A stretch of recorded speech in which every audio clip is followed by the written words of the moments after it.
Welcome to Noir Intellect. I'm your host, Adrian Cole, tonight. The truth refuses to stay buried. If you enjoy the journey into mystery, don't forget to like and subscribe to Noir Intellect and tell me, where in the world are you watching from? Drop it in the comments below. Now, the mystery begins. Chapter 1. The notebook in the desk. The telephone rang at 11:47 on a Thursday night, which is an hour when good news has usually gone to bed. I was in the office on West 35th Street, finishing a letter Wolfe had dictated before dinner. Wolfe himself was upstairs in his room, where he believed every civilized man should be after 10 unless murder, fire, or a damaged orchid justified disorder. I answered. Archie Goodwin. The voice belonged to Inspector Kramer and had not improved with the hour. The same. If this is an invitation, I am wearing slippers. Get Wolfe. He is asleep. Wake him. That would require a warrant. A man named Charles Morton has been found dead in his office. The door was locked from the inside. People have died with doors locked before. This one had Wolfe's telephone number on a card in his pocket. That changed the temperature. Where? Morton Investment Company, East 52nd Street. Private office on the 12th floor. Get here. Why did Morton have Wolfe's number? That is one of the things I intend to ask him. You may have difficulty. Wake Wolfe. Kramer hung up. I went upstairs and knocked on Wolfe's door. No answer. I knocked again, harder. What is it? Inspector Kramer has found a dead investment broker with our telephone number in his pocket. Silence lasted 4 seconds. Name? Charles Morton. Another silence. Come in. Wolfe was sitting in bed wearing yellow silk pajamas and a look suggesting that the Constitution should forbid police calls after dinner. I gave him what Kramer had said. Do you know Morton? I asked. No, he knew our number.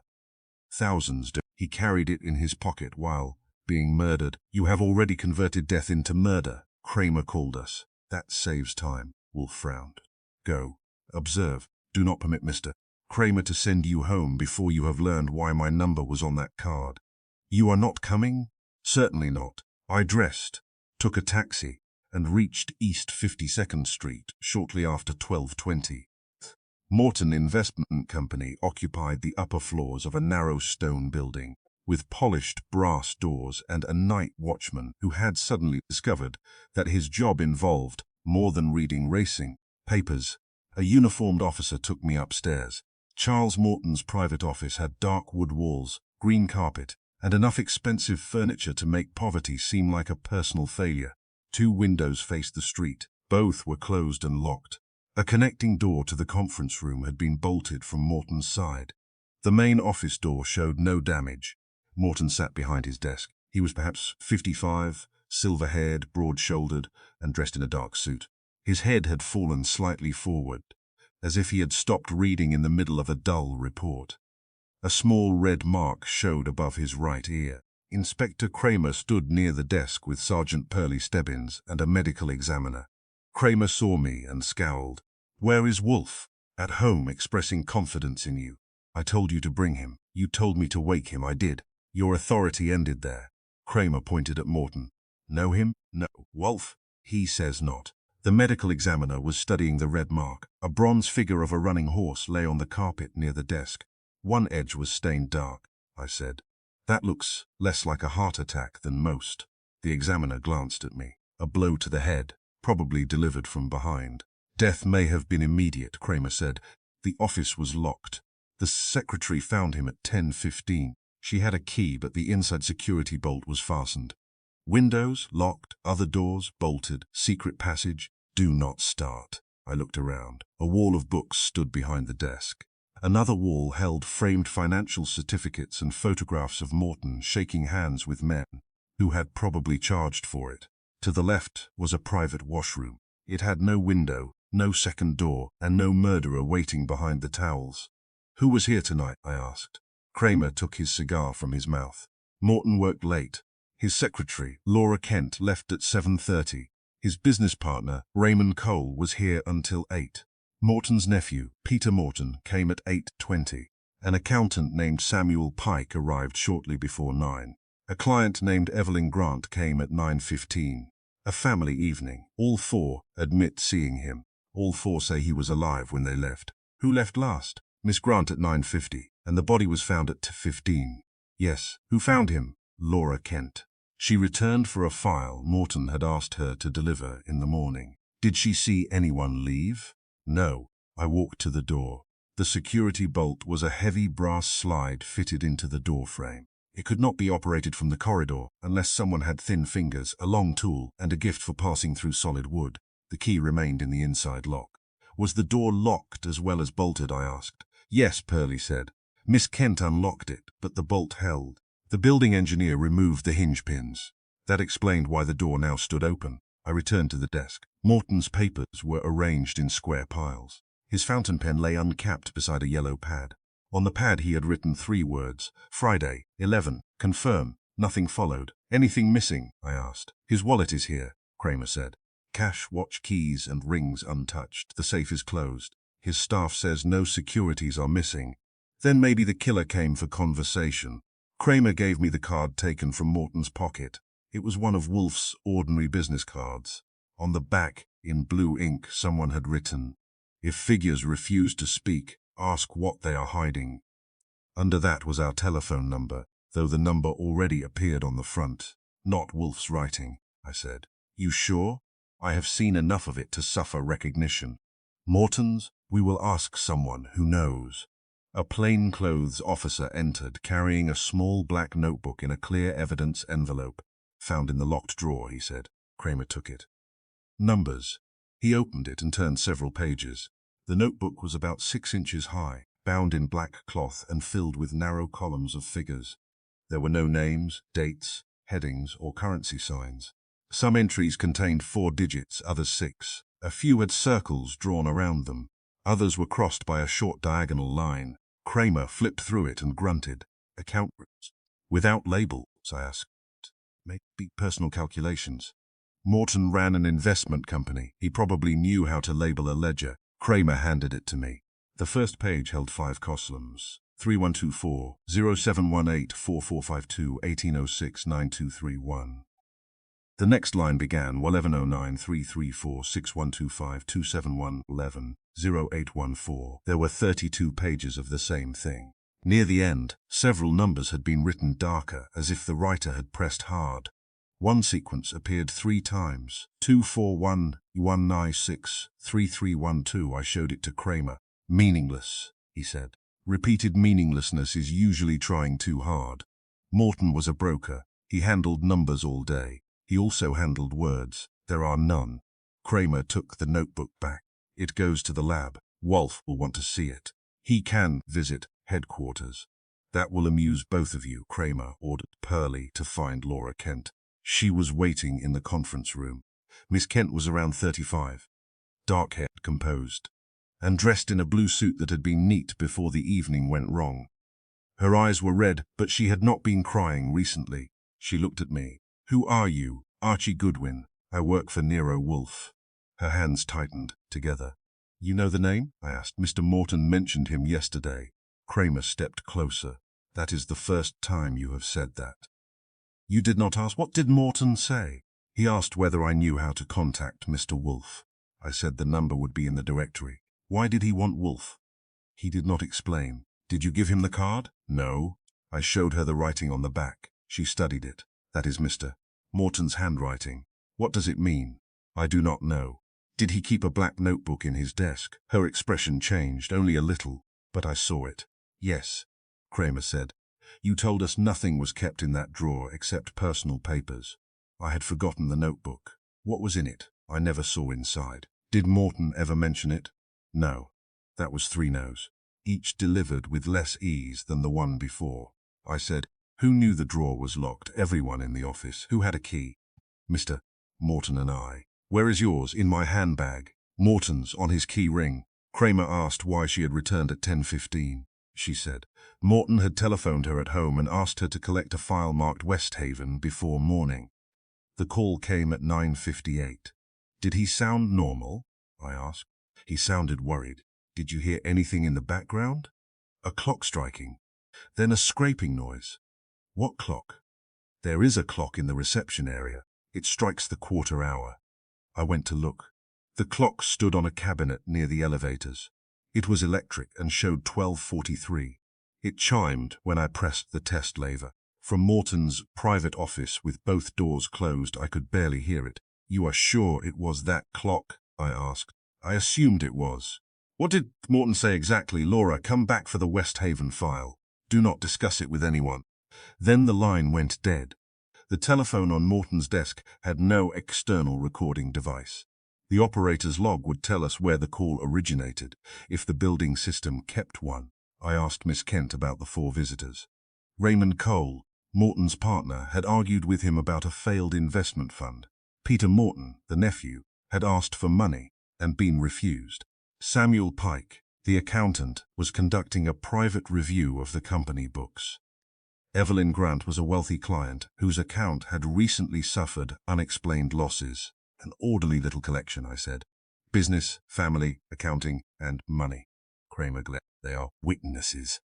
At midnight, everyone is a witness. By breakfast, some improve. We went back to Morton's office. A laboratory man had opened the safe. It contained securities, cash, contracts, and a sealed envelope addressed to Douglas Bank and Trust. Nothing obvious was missing. The desk drawer holding the notebook had been locked, but there were faint scratches around the keyhole. I bent closer. "Recent?" I asked. The laboratory man nodded. "Probably. Someone tried the wrong key, or a tool," Kramer said. "The secretary had a key. So did Morton. The question is who needed a third."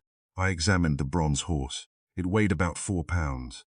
The base was narrow enough to leave the mark above Morton's ear. There were no clear prints.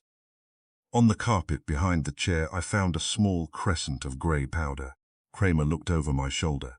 "Dust. Morton's carpet is green." The laboratory man collected it. At 1:15, the building telephone operator arrived. His records showed no outgoing call from Morton's private office at 9:58. Laura Kent had received a call from the building, but it originated from a telephone in the empty conference room. That produced a useful silence. Kramer said, "Could Morton have gone to the conference room?" "Not after being killed," I said. The examiner had placed death between 9:40 and 10. Miss Kent's call had come after Morton was dead. Someone had used his voice, or a recording of it, to bring her back. "Why?" Pearlie asked. "To have the body discovered at a chosen time," I said, "or to make her open the locked office." Kramer looked at the bolted door. She could not open it. She could create noise, summon the engineer, and provide witnesses. I called Wolfe from Morton's desk. He answered after 6 rings. "Yes, Morton was murdered with a bronze horse. Office locked and bolted from inside. Windows locked. No theft apparent." A call in Morton's voice was placed after his death to summon his secretary. "And my card?" Morton wrote on it himself. "He had mentioned contacting you yesterday. What did he wish to discuss?" "Numbers." I described the notebook. Wolfe interrupted only once to ask how many pages it contained. When I finished, he said, "Bring it. Kramer says it is irrelevant. Then he will not mind lending it. He also says it goes to the laboratory. Laboratories can count. They rarely think." "What do you expect the numbers to be?" "If I knew, I would not require the notebook." I glanced at Kramer, who was listening from across the room. "He wants it," I said. Kramer held out his hand for the phone. "Tell Wolfe the notebook stays with the police." Wolfe heard him. "Mr. Kramer," he said through the receiver, loud enough for me to hold it between us. "A meticulous financier concealed an unlabeled numerical record in a locked drawer, intended to consult me, and was murdered before doing so. To call the notebook irrelevant is not skepticism. It is laziness." Kramer took the receiver. "You have not seen it." "I have seen Mr. Goodwin. That is no advantage. Bring the notebook at 10 tomorrow morning. You are giving orders again." "I am preventing waste." Kramer hung up and gave me a look. 10 o'clock. You sign for it. It comes back by noon. Wolfe is with the orchids until 11. Then he can look at it through the greenhouse glass. At 1:45 I left the building with a copy of the visitor list, Morton's business card, and permission to collect the notebook in the morning. The city had thinned but not slept. Taxis moved along Lexington Avenue like bright beetles. A newspaper truck rattled past, already carrying yesterday away. When I reached the brownstone, a light showed in Wolfe's room. I went upstairs and found him seated in his chair, with a book open on his lap. "Report," he said. I gave it all to him, including the impossible bolt, the false telephone call, the scratched drawer, and the grey powder behind Morton's chair. When I finished, Wolfe closed the book. The notebook was not hidden from thieves, he said. It was in a locked drawer. Morton's securities were in a safe. A thief seeking money would attack the safe. The drawer protected the notebook from casual eyes within his own office. So one of his associates knew about it. Miss Kent knew enough to lie. She says she never opened it. Then her fear came from knowing what it represented. I sat on the edge of a chair. Kramer thinks the numbers are investments. No broker records money without units, dates, or account names. Code possibly. For what? Wolfe's eyes closed. Mr. Morton wrote that if figures refused to speak, one should ask what they were hiding. He did not mean the values of the numbers. He meant their arrangement. You have not seen the arrangement. I shall tomorrow. He opened his eyes again. Archie. Begin with Raymond Cole, Peter Morton, Samuel Pike, and Evelyn Grant. Learn what each feared Morton might record. Also determine what Westhaven is. Company, property, client, or horse. Preferably not another horse. I went downstairs, poured myself milk, and looked at the empty office. Somewhere in police headquarters, a black notebook sat inside an evidence envelope. 32 pages of figures weighted without headings, names, or explanations. Charles Morton had locked those numbers inside his desk. Someone had opened the drawer, killed him, and left the notebook behind. Either the killer had failed to find what he wanted, or he had looked directly at it and seen nothing. Wolfe seldom believed in meaningless numbers. By morning, I did not either. Chapter 2. Numbers without meaning. At 9:58 the next morning, Inspector Kramer entered the office carrying the black notebook, as though it were a dead rat he intended to leave on Wolfe's carpet. Wolfe was still upstairs with the orchids. You said 10, I told him. It is 10. My watch says 9:58. Your watch works for Wolfe. Kramer put the evidence envelope on my desk and produced a receipt. I signed it. He kept his fingers on the envelope. It comes back by noon. Suppose it confesses, then bring the confession too. He released it and looked toward the elevator. Wolfe has 2 minutes. He has 62. He comes down at 11. Kramer's face showed what he thought of a man who arranged plants before murder. He went to the red leather chair and sat, which meant he intended to wait. At 11 precisely, the elevator descended. Wolfe entered wearing a dark brown suit, a pale yellow shirt, and an expression of mild disapproval at finding a policeman in his office before lunch. Mr. Kramer. Wolfe settled behind his desk and looked at the notebook. You brought it. I brought it for 1 hour. That is not abundance, but it may suffice. I removed the notebook from its envelope and placed it before him. Kramer had also supplied photographic copies of all 32 pages, which meant the original could return to headquarters while Wolfe kept the numbers. Wolfe opened to the first page. For the next 12 minutes he said nothing. Kramer shifted twice. I remained still because I had learned that disturbing Wolfe while he examined evidence was like interrupting a tiger while it selected lunch. The tiger might forgive you, but the odds were not attractive. The pages contained hundreds of entries. Most consisted of 4 digits. Some had 6. They stood in 5 narrow columns without headings. Certain numbers were circled. Others had short lines beside them. Wolfe turned the pages slowly. At last he asked, "Were these written by Morton?" "The handwriting expert says yes," Kramer replied. "All entries?" "Most. 7 were written by someone else. That interested me. You did not mention that last night. I am mentioning it now." "Which 7? Kramer handed me a marked photograph. The 7 entries appeared on 5 different pages. They were written in a heavier hand, but whoever had made them had attempted to imitate Morton's figures. Wolfe examined them. "The imitation is poor." "It fooled me," I said. "That does not improve it." Kramer took out his cigar, but did not light it. "The laboratory found no secret ink, no impressions from missing pages, and no fingerprints, except Morton's and his secretary's." "Laura Kent handled the notebook?" I asked. "She admits removing it from the drawer once. Last night she said she had never seen inside. She improved her memory. Wolfe looked up. Why did she remove it? Kramer's jaw moved. She says Morton asked her to put it in the safe 2 weeks ago, then changed his mind. Did she read it? She says no. Then she continues to lie. Kramer stood. You have the copies. The original comes with me. Wolfe closed the notebook and pushed it across the desk. Mr. Kramer, these figures do not record money. You know that after 12 minutes? Yes. What do they record? I have not determined that. Kramer gave a short laugh. Then you know nothing. I know that financial entries require identity, amount, or sequence. These have none. The repeated numbers occur at regular intervals, regardless of their apparent value. They record events. What events? That is the question Mr. Morton intended me to answer. Kramer took the notebook and left. He did not slam the door, because Fritz had recently polished it, and even Kramer respected certain forms of civilization. Wolfe spread the copies across his desk. Archie, read aloud the numbers circled in red. I did. There were 11. 2417 again, 3T312 again, 0906 again, 2417 a third time, 1804 again. Wolfe instructed me to mark the page position of each repeated entry.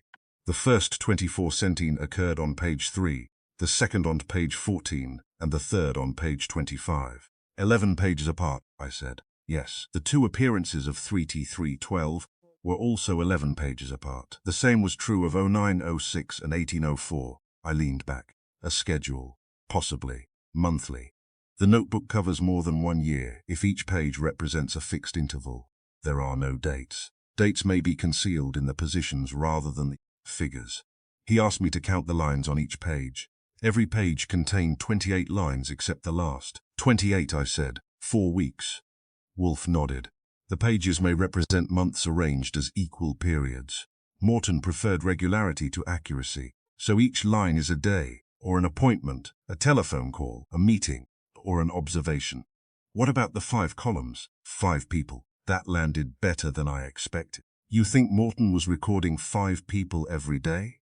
I think he was comparing 5 recurring subjects. The values are not amounts. They are references to what? Locations, times, telephone extensions, initials converted to numbers, or combinations of those. I picked up the photograph showing the 7 foreign entries, and someone added false events, or altered the record of real ones. Wolfe rang for beer. While Fritz brought the tray, I studied the pages again. Once you accepted that the numbers were not money, they became less meaningless and more irritating. A repeated 4-digit figure could be a time, a date, an address, or the last 4 numbers of a telephone.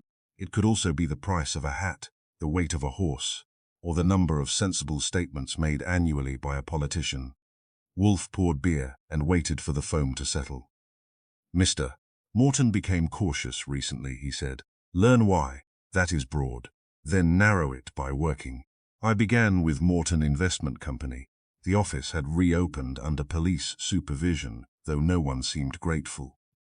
Laura Kent received me in the conference room. She had changed from blue to grey, but not improved her willingness to talk.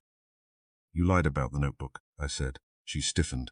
I corrected my statement. After Inspector Kramer found your fingerprints, I forgot handling it. People forget umbrellas.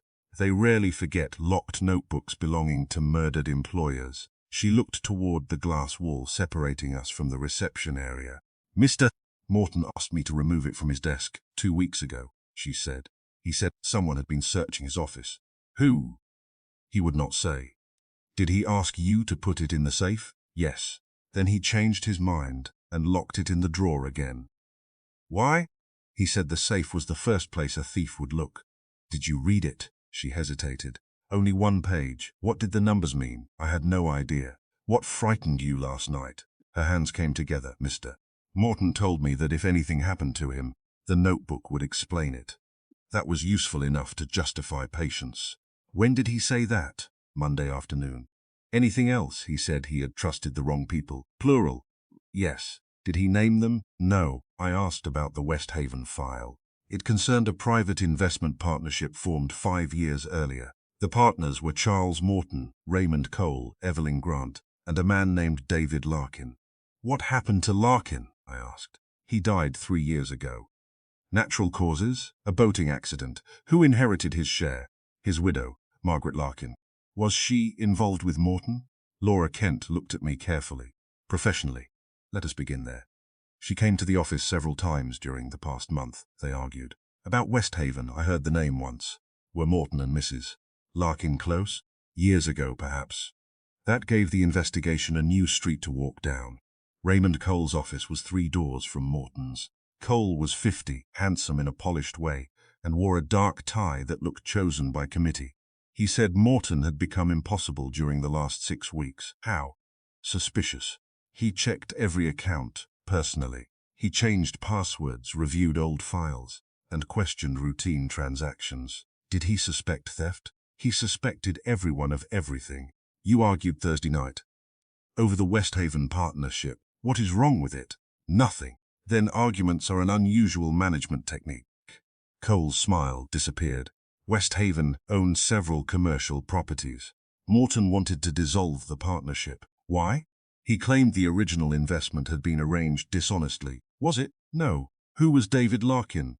Cole looked at the window. A broker who brought us the properties. And Margaret Larkin? His widow. Morton's former lover. Cole's eyes snapped back to me.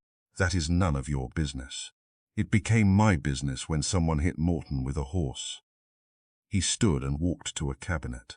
Charles and Margaret knew each other before she married David. There were rumors. I never asked. Did David know? I assume so. Could the notebook concern personal meetings rather than investments? I do not know. That was his favorite sentence, and he delivered it smoothly.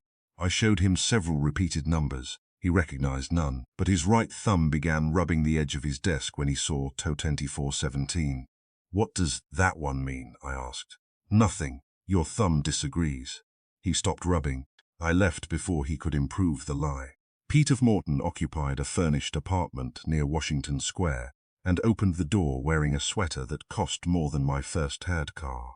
He was 28, dark-haired, pleasant-looking, and tired. Uncle Charles kept records of everyone, he said after I described the notebook. He believed information was more reliable than affection. What information did he keep on you? My debts. How large? Large enough for him to enjoy refusing me. Peter admitted visiting Morton on Thursday evening to request $20,000. Morton refused and accused him of selling private investment information. Were you? No. Did you know about West Haven? Only that my father once owned a share. That was new. Your father was David Larkin? Peter looked at me. My mother married Charles Morton's brother after my father died. I use Morton because my stepfather adopted me. Your mother is Margaret Larkin, Margaret Morton now. The family tree had developed machinery. Where is she? At her apartment on Riverside Drive. Did Charles Morton know David Larkin was your father? Of course. Did he believe David's death was accidental? Peter's face tightened. Why would you ask that? Because your uncle had begun reviewing old records and feared people close to him. Peter went to the window. 3 weeks ago, he asked whether my mother had ever discussed the accident. He wanted to know who was on the boat. Who was? My father, Raymond Cole, Samuel Pike, and Charles. Morton was there? Yes. Uncle Charles was the only one who did not go into the water. That was enough to move David Larkin's death from background to foreground. Samuel Pike received me at his accounting office on Madison Avenue. He was small, bald, and careful with every word. He admitted reviewing Morton's books, but claimed the work concerned tax exposure. Did you find fraud? I asked. I found irregularities. Connected with West Haven? He took off his glasses and cleaned them. Some records were altered after David Larkin's death. By whom? I could not determine that. Could Raymond Cole have done it? Possibly. Charles Morton? Possibly. You? He put his glasses back on. No. Why did Morton ask you to come Thursday night? He wanted me to compare a list of dates with old transaction files. Dates from the notebook. I never saw the notebook. What dates? Pike named. 4. February 4, July 15, September 6, December 9. I wrote them as numbers. 3 appeared in the notebook. What happened on those dates? I asked. Pike looked genuinely troubled. Payments were issued from West Haven accounts. Each payment was followed by a private meeting involving Morton, Cole, or Mrs. Larkin. Who received the money? The records used numbered references instead of names. Such as 2417. His eyes widened. That was answer enough. I returned to the brownstone at 6:20. Wolfe was in the office after his afternoon session with the orchids, reading the notebook copies. Fritz brought me coffee while I reported. When I finished, Wolfe said, "The figures combine dates and persons." Pike recognized 2417 as a numbered reference, not merely a reference. A person. Which person? We need a key. He selected 5 entries from different pages. Morton used 5 columns. His relationships supply 5 recurring subjects. Raymond Cole, Samuel Pike, Evelyn Grant, Margaret Morton, and possibly Peter. What about Charles himself? The recorder need not assign himself a column. I told him about David Larkin's boating death and the 4 people aboard. Wolfe's eyes narrowed. Morton, Cole, Pike, and Larkin. Yes, Margaret stayed ashore. And Evelyn Grant, I have not seen her yet. Do so tomorrow morning. I looked at the repeated numbers. You think the notebook tracks meetings related to Larkin's death? Not only meetings. Mr. Morton recorded a pattern over years. Payments, contacts, threats, perhaps acts of blackmail. Why use numbers? Because names could be understood by anyone opening the drawer. Numbers required context. And the 7 false entries. Someone attempted to alter the pattern after learning of the notebook. That means the killer opened the drawer before or after the murder. Yes, but left the notebook, because the killer could not remove it without revealing its importance. Instead, he added confusion. I sat back. The impossible room was still impossible. Morton had been killed behind a bolted door. A false call had brought Laura Kent back. Someone had tampered with the notebook, but left it locked in the desk. Wolfe gathered the repeated entries into groups. Tomorrow, he said, obtain Morton's personal appointment books, telephone records, and correspondence for the last 3 years. Compare them to these sequences. That sounds like a week. You have until lunch. Of which year? He ignored me. Outside, evening traffic moved through Manhattan, carrying thousands of people to meetings they would later deny. On Wolfe's desk, hundreds of numbers stood in silent columns. They did not record profits. They recorded people. And somewhere among them was the event Charles Morton had been killed to hide. Chapter 3. The circle of suspects. A murder investigation begins with too many people and improves by subtraction. By 10 o'clock, Friday morning, Charles Morton's death had supplied us with a partner who lied, a nephew who needed money, an accountant who had found altered records, a secretary who feared a notebook, a widow connected to an old boating accident, and a client whose losses had not yet been explained. Wolfe considered that untidy. He sat behind his desk with the photographic pages of Morton's notebook arranged in 5 stacks. Fritz had brought beer. The morning session with the orchids had gone well, and Wolfe was therefore willing to tolerate humanist conduct for a limited period. I had spent the early morning collecting Morton's personal appointment books from the police. There were 3, covering the previous 30 months. Unlike the black notebook, they contained names, times, restaurants, addresses, and comments, written in Morton's narrow hand. I had marked the recurring names. Raymond Cole appears 41 times, I said. Samuel Pike appears 19. Evelyn Grant appears 23. Peter Morton appears whenever he needs money, which is often. Wolfe inspected the open books. Those are expected relationships. Who appears without an obvious reason? I placed 3 cards on his desk. Helen Carter, Richard Sloane. Identify them. Pierce is a business partner. You told me Raymond Cole was Morton's partner. He was the senior partner in Morton Investment Company. Daniel Pierce handled private investment groups and overseas clients. He became a junior partner 18 months ago. His connection to West Haven, none on paper. On paper is a timid qualification, I continued. Helen Carter is a socialite with money, friends with money, and a talent for introducing one group to the other. She arranged private investment dinners for Morton and brought several wealthy clients into the firm. And Mr. Sloane? Richard Sloane is an attorney.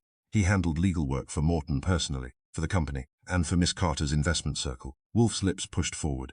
How often do the 3 appear? Pierce, 37 times. Carter, 31. Sloane, 28. On 17 dates, at least 2 of them met Morton within the same 24 hours. On 9 dates, all 3 did. Compare those 9 dates with the notebook I already had. 7 appear in numerical form.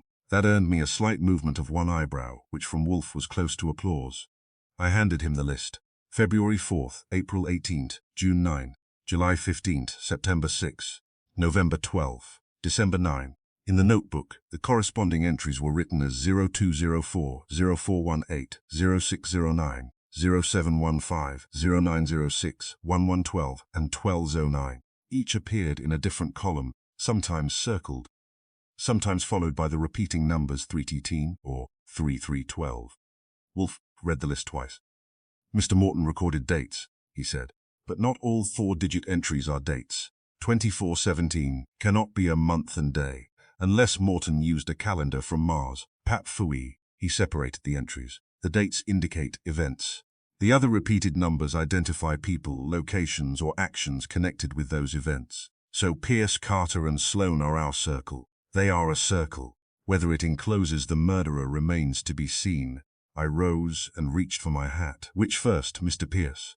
A business partner should lie efficiently. It will establish a standard. Daniel Pierce had an office 2 floors below Morton's in the same building. The police had allowed the company to reopen, though the corridors remained subdued. Employees spoke softly and looked at closed doors as if expecting another body to appear behind one. Pierce's secretary admitted me after a delay intended to suggest importance. He was 42, tall, lean, and dressed in a dark suit with a silver tie. His office was modern, all glass, pale wood, and furniture designed to discourage visitors from getting comfortable. He remained behind his desk. Mr. Goodwin, I have already spoken to Inspector Kramer. Then practice should improve the performance. His expression did not alter. What does Nero Wolfe want? To understand why Charles Morton met you 37 times in 18 months, often on the same days he met Helen Carter and Richard Sloan. Pierce's right hand stopped beside a silver pencil. We conducted business. What business? Private investments. Names. Morton is dead. Our clients are not. I sat without invitation. Did Morton accuse you of altering company finances? No. Did you argue Thursday evening? We disagreed. About what? A group of accounts he intended to close. Which accounts? Private funds. Introduced by Miss Carter. Why close them? He claimed the records were incomplete. Were they? Pierce looked toward the windows. Charles had become suspicious. He saw conspiracies in ordinary bookkeeping. Someone killed him inside a bolted office. That may improve his reputation for suspicion. Pierce's eyes returned to me. I left his office at 8:10. He was alive. What did he say when you left? That he intended to expose someone. Who? He refused to name the person. Did he mention the black notebook? No. West Haven? No, David. Larkin? That reached him. He covered it quickly, but not before I saw the muscles tighten along his jaw. I knew Larkin by reputation, he said. Were you involved in the West Haven partnership? No. Did you know Morton had been on the boat when Larkin died? Most people in the firm knew.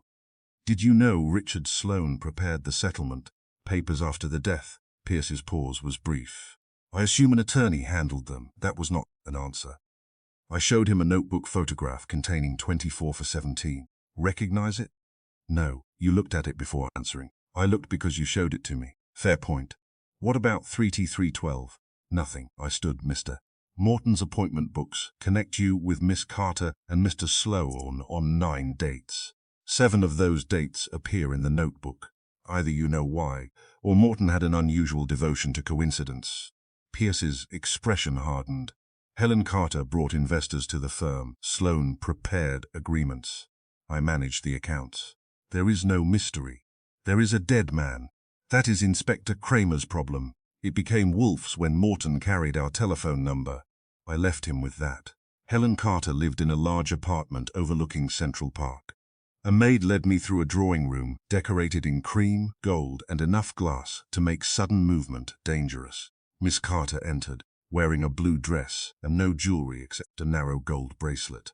She was perhaps 38, with dark hair, grey eyes, and the composed friendliness of a woman who had spent years remembering names she did not care about.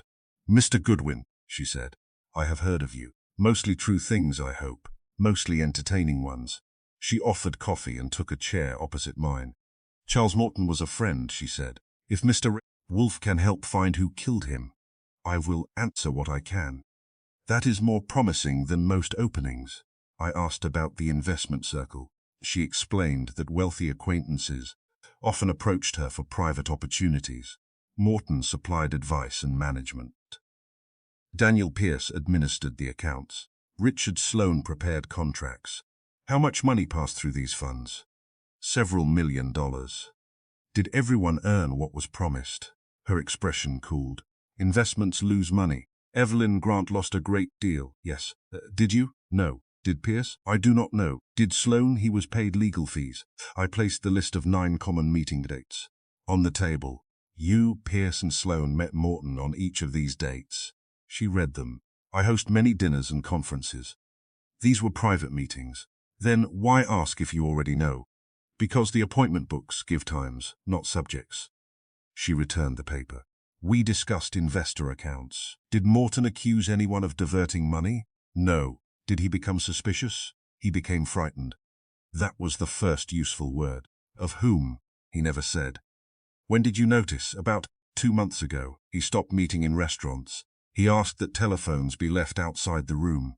He began changing meeting locations at the last minute. Did he fear Pierce? I do not know. Sloane? I do not know. You? Her eyes held mine.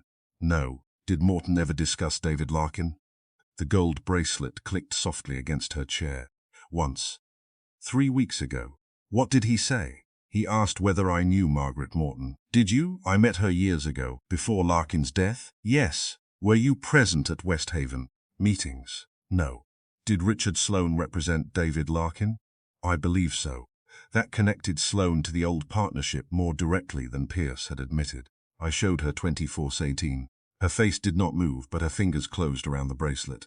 What is it? I asked. A number. Morton wrote it repeatedly. I cannot help you. You recognized it. No, that lie was not polished enough for her. What happened on February 4?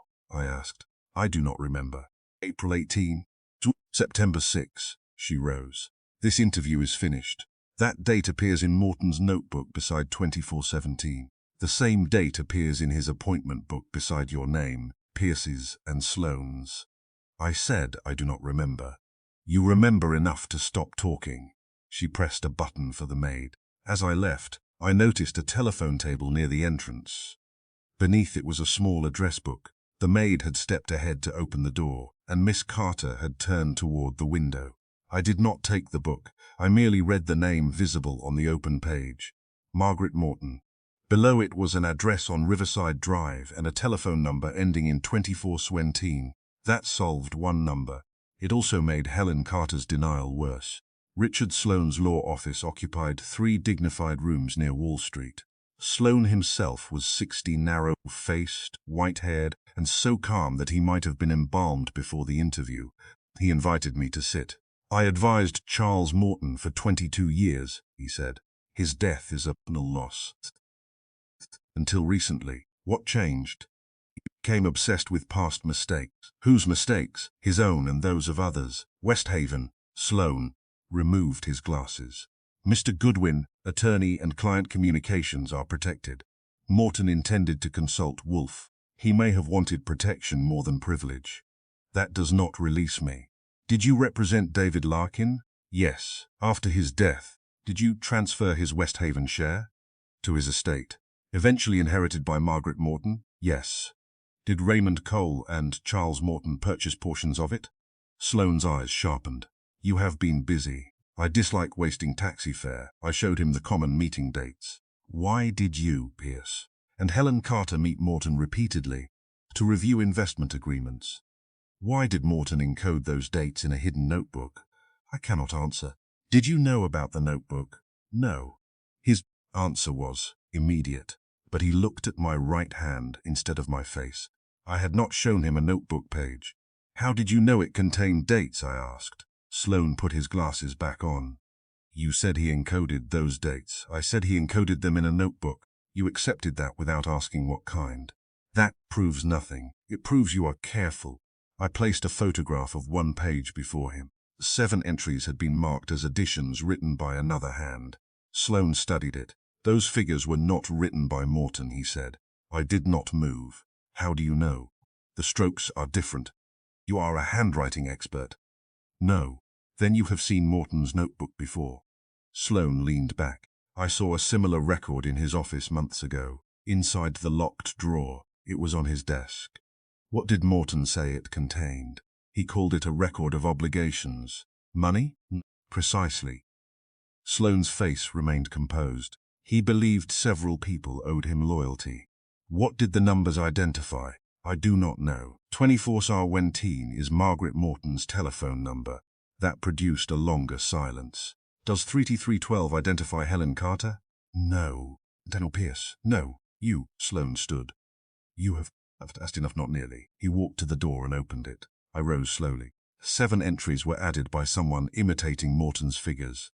You recognized the difference without being told. Either you wrote them, watched them being written, or knew which numbers should not be there. Sloane's hand remained on the doorknob. I suggest you leave. I did, but not because he suggested it.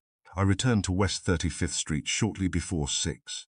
Wolfe had finished his afternoon orchid session and was in the office reading a book about plant diseases with more interest than he showed most biographies.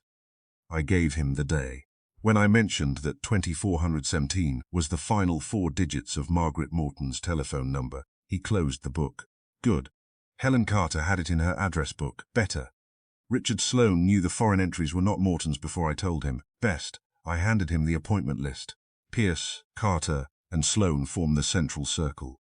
Pierce managed the private accounts, Carter supplied the investors, and Sloane prepared the contracts. They met Morton on dates encoded in the notebook. Wolfe arranged 3 cards before him. Daniel Pierce, Helen Carter, Richard Sloane.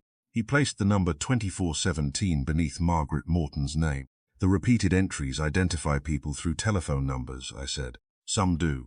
You think 3T312 is another telephone number? Probably.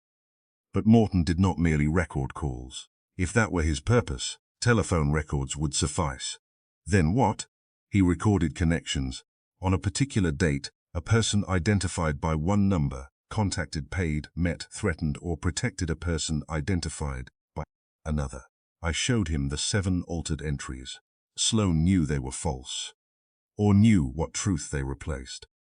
Could Sloane have altered the notebook? He had opportunity, but an attorney accustomed to Morton's writing would imitate it better. Pierce, possibly. Helen Carter, do not assume woman's handwriting would be identifiable as such. I did not.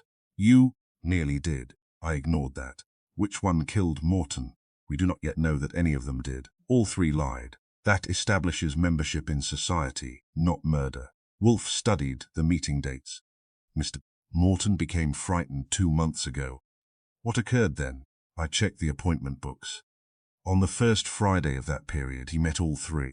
Pierce at 11, Helen Carter at 3, Sloane at 8. Notebook entries, 0906, 24, and 3T312. September 6, yes. Find who or what identified by 3T312. Also obtain records of every telephone number belonging to Pierce, Carter, Sloane, Raymond Cole, Samuel Pike, Evelyn Grant, and the West Haven properties. That is a healthy pile. Work is often healthier in theory than practice. The doorbell rang. It was a messenger with an envelope addressed to Nero Wolfe. No sender appeared on the outside. I opened it. Inside was a single sheet of paper carrying 5 typed words. The notebook records private sins. Below them, written in blue ink, was a 4-digit number. Wolfe looked at it without touching it. Someone objects to our progress, I said. No, someone wishes to direct it. Toward whom? That is what the number is intended to tell us. He rang for Fritz and requested beer. I looked again at the 3 names on his desk. Daniel Pierce had lied about David Larkin. Helen Carter had recognized Margaret Morton's number. Richard Sloane had known the notebook contained false entries. 3 respectable people, tied to Morton by business, law, and private meetings, had gathered around the same dates for more than a year.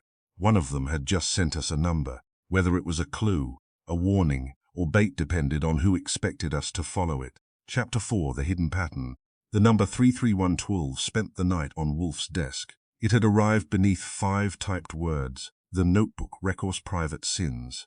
Wolfe had examined the sheet, the envelope, and the ink, then gone upstairs at his regular hour without offering the number the courtesy of an explanation. I stayed in the office until midnight, comparing it with Morton's appointment books and telephone lists. By breakfast, I had discovered three things. First, 3T312 did not belong to Daniel Pierce. Helen Carter, Richard Sloane, Raymond Cole, Samuel Pike, Evelyn Grant, Peter Morton, or Margaret Morton. Second, it appeared 19 times in the black notebook. Third, every appearance stood beside a number that could be read as a calendar date.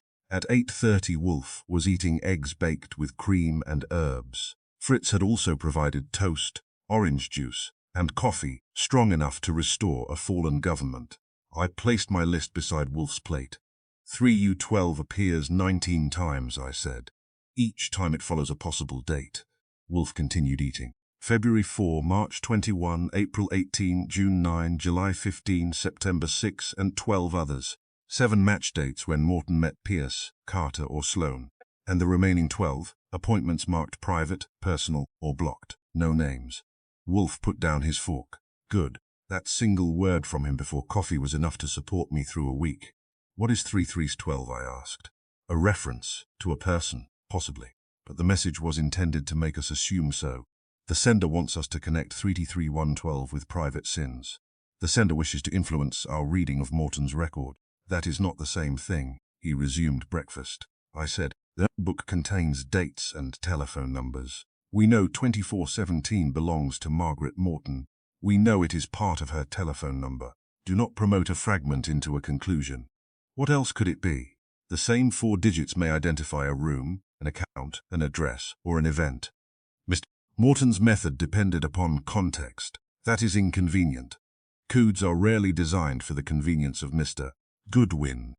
At 9:20 I went to police headquarters and borrowed the notebook copies again. Inspector Kramer objected because objecting to Wolfe was one of the stable pleasures of his life. Had them yesterday, he said. Numbers improve with age. What has Wolfe found? A pattern. What pattern? He has not told me. Then he has found nothing. He says the figures record encounters. Kramer leaned back. Encounters with whom? That is what I am trying to learn. He slid a folder across his desk. The telephone company traced the call that brought Laura Kent back to Morton's office. It came from the conference room, like we knew. The receiver had prints from half the company. Nothing useful. What about the voice? No recording. Any progress on the locked room?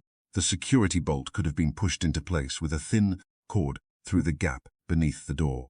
The lab is testing it.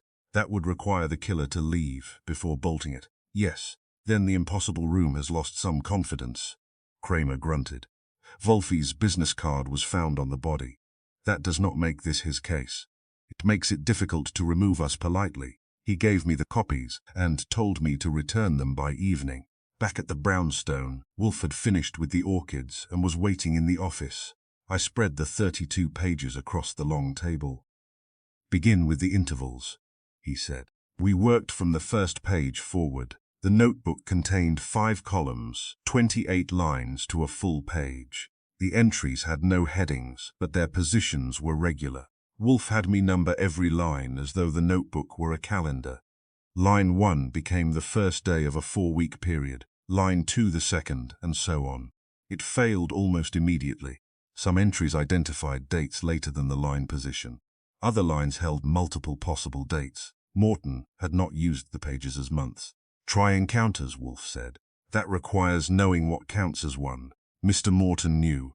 I examined the appointment books. On February 4, Morton met Daniel Pierce at 10, Helen Carter at 3, and Richard Sloane at 7:30. In the notebook, the entry 0204 appeared beside 3 other numbers, 3T3112, 2417, and 5810. On April 18, Morton met Helen Carter and an unnamed state official. The notebook contained 3041, 833-112, 741. On September 6, Morton met Pierce, Carter, and Sloane. The corresponding line held 0906 33112 24417 5820 7041. I said the first number is the date. The numbers following it identify the people present. Perhaps 3312 appears whenever Helen Carter appears. Does it? I checked all 19 entries. It did not.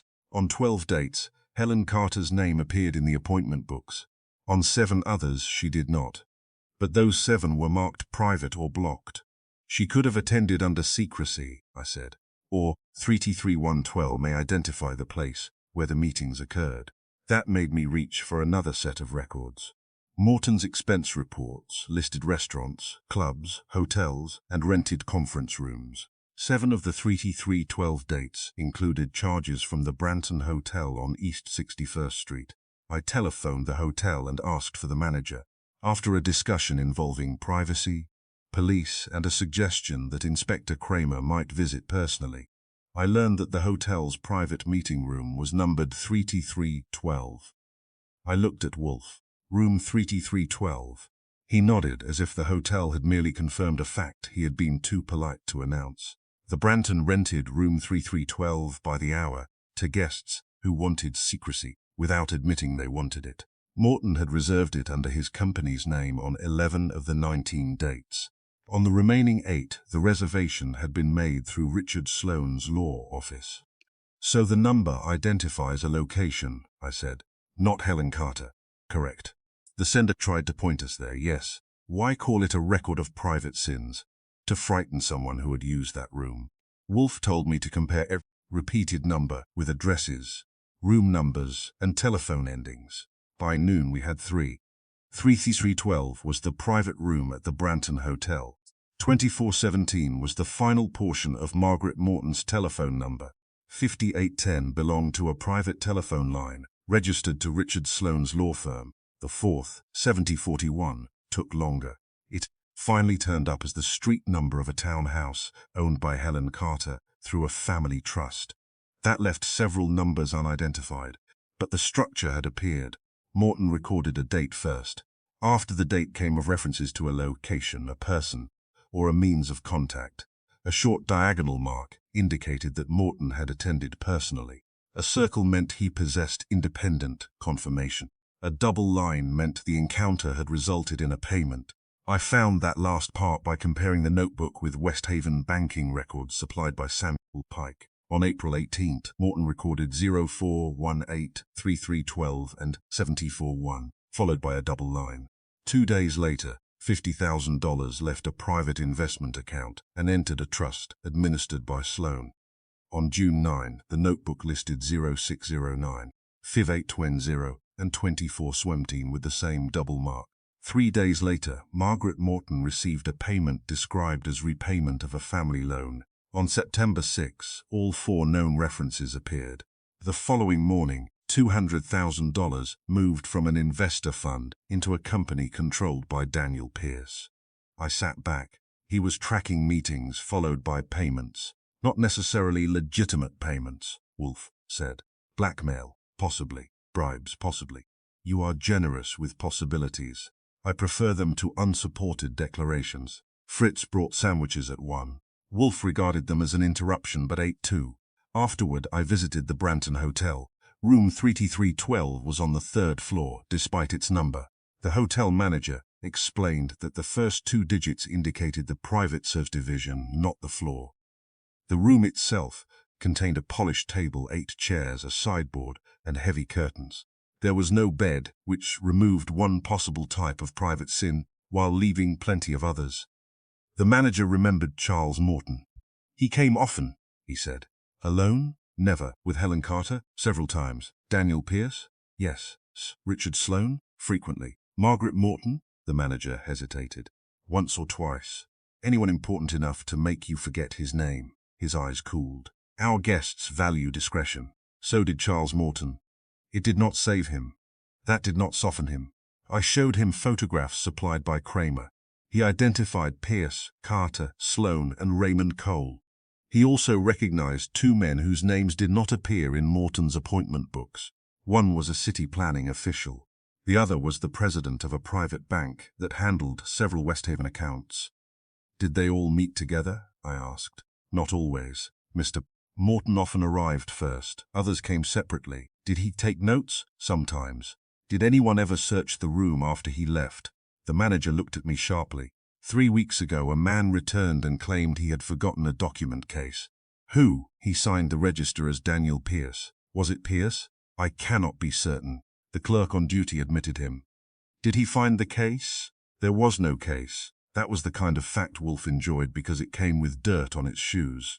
Helen Carter's townhouse at 741 East End Avenue was occupied by a caretaker who said Miss Carter used it for private dinners. The guest book had been removed 2 months earlier. By whom? I asked. Mr. Sloane's office sent a messenger. Sloane's private telephone line ending in 5810 had no public listing. According to his receptionist, it was used only for sensitive clients. By 4:30, I had enough encounters to fill a small theatre. I went next to Daniel Pierce. He received me with less pleasure than before. Room 3312, I said. His eyes narrowed. The Branton Hotel. I know the hotel. You met Morton there repeatedly. For business. With Helen Carter, Richard Sloane, a city official, and a banker. That still sounds like business. What kind requires separate arrivals and no entry in the official company calendar? Private investment work. Why did someone pretending to be you search the room 3 weeks ago? Pierce stood.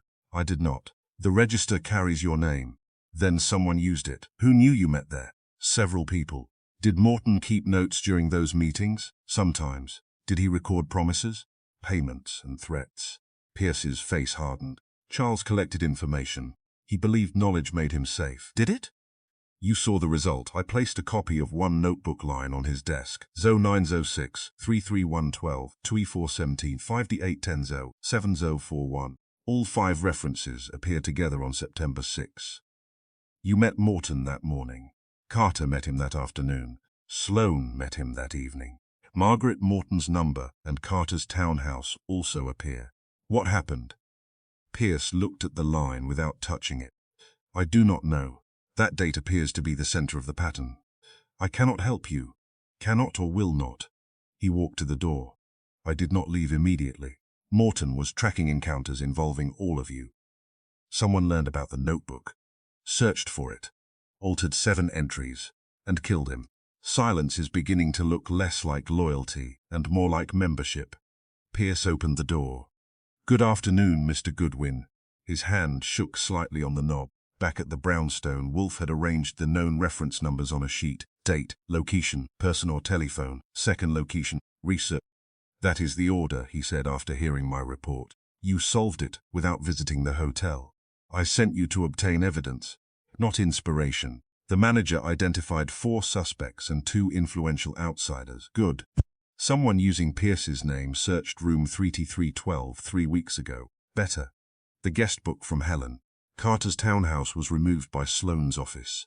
Best. I sat down. The notebook records private meetings involving financiers, lawyers, public officials, and wealthy investors. Payments followed some meetings. Morton was keeping a private history of influence. Influence is a polite word. Blackmail, bribery, manipulation, some combination.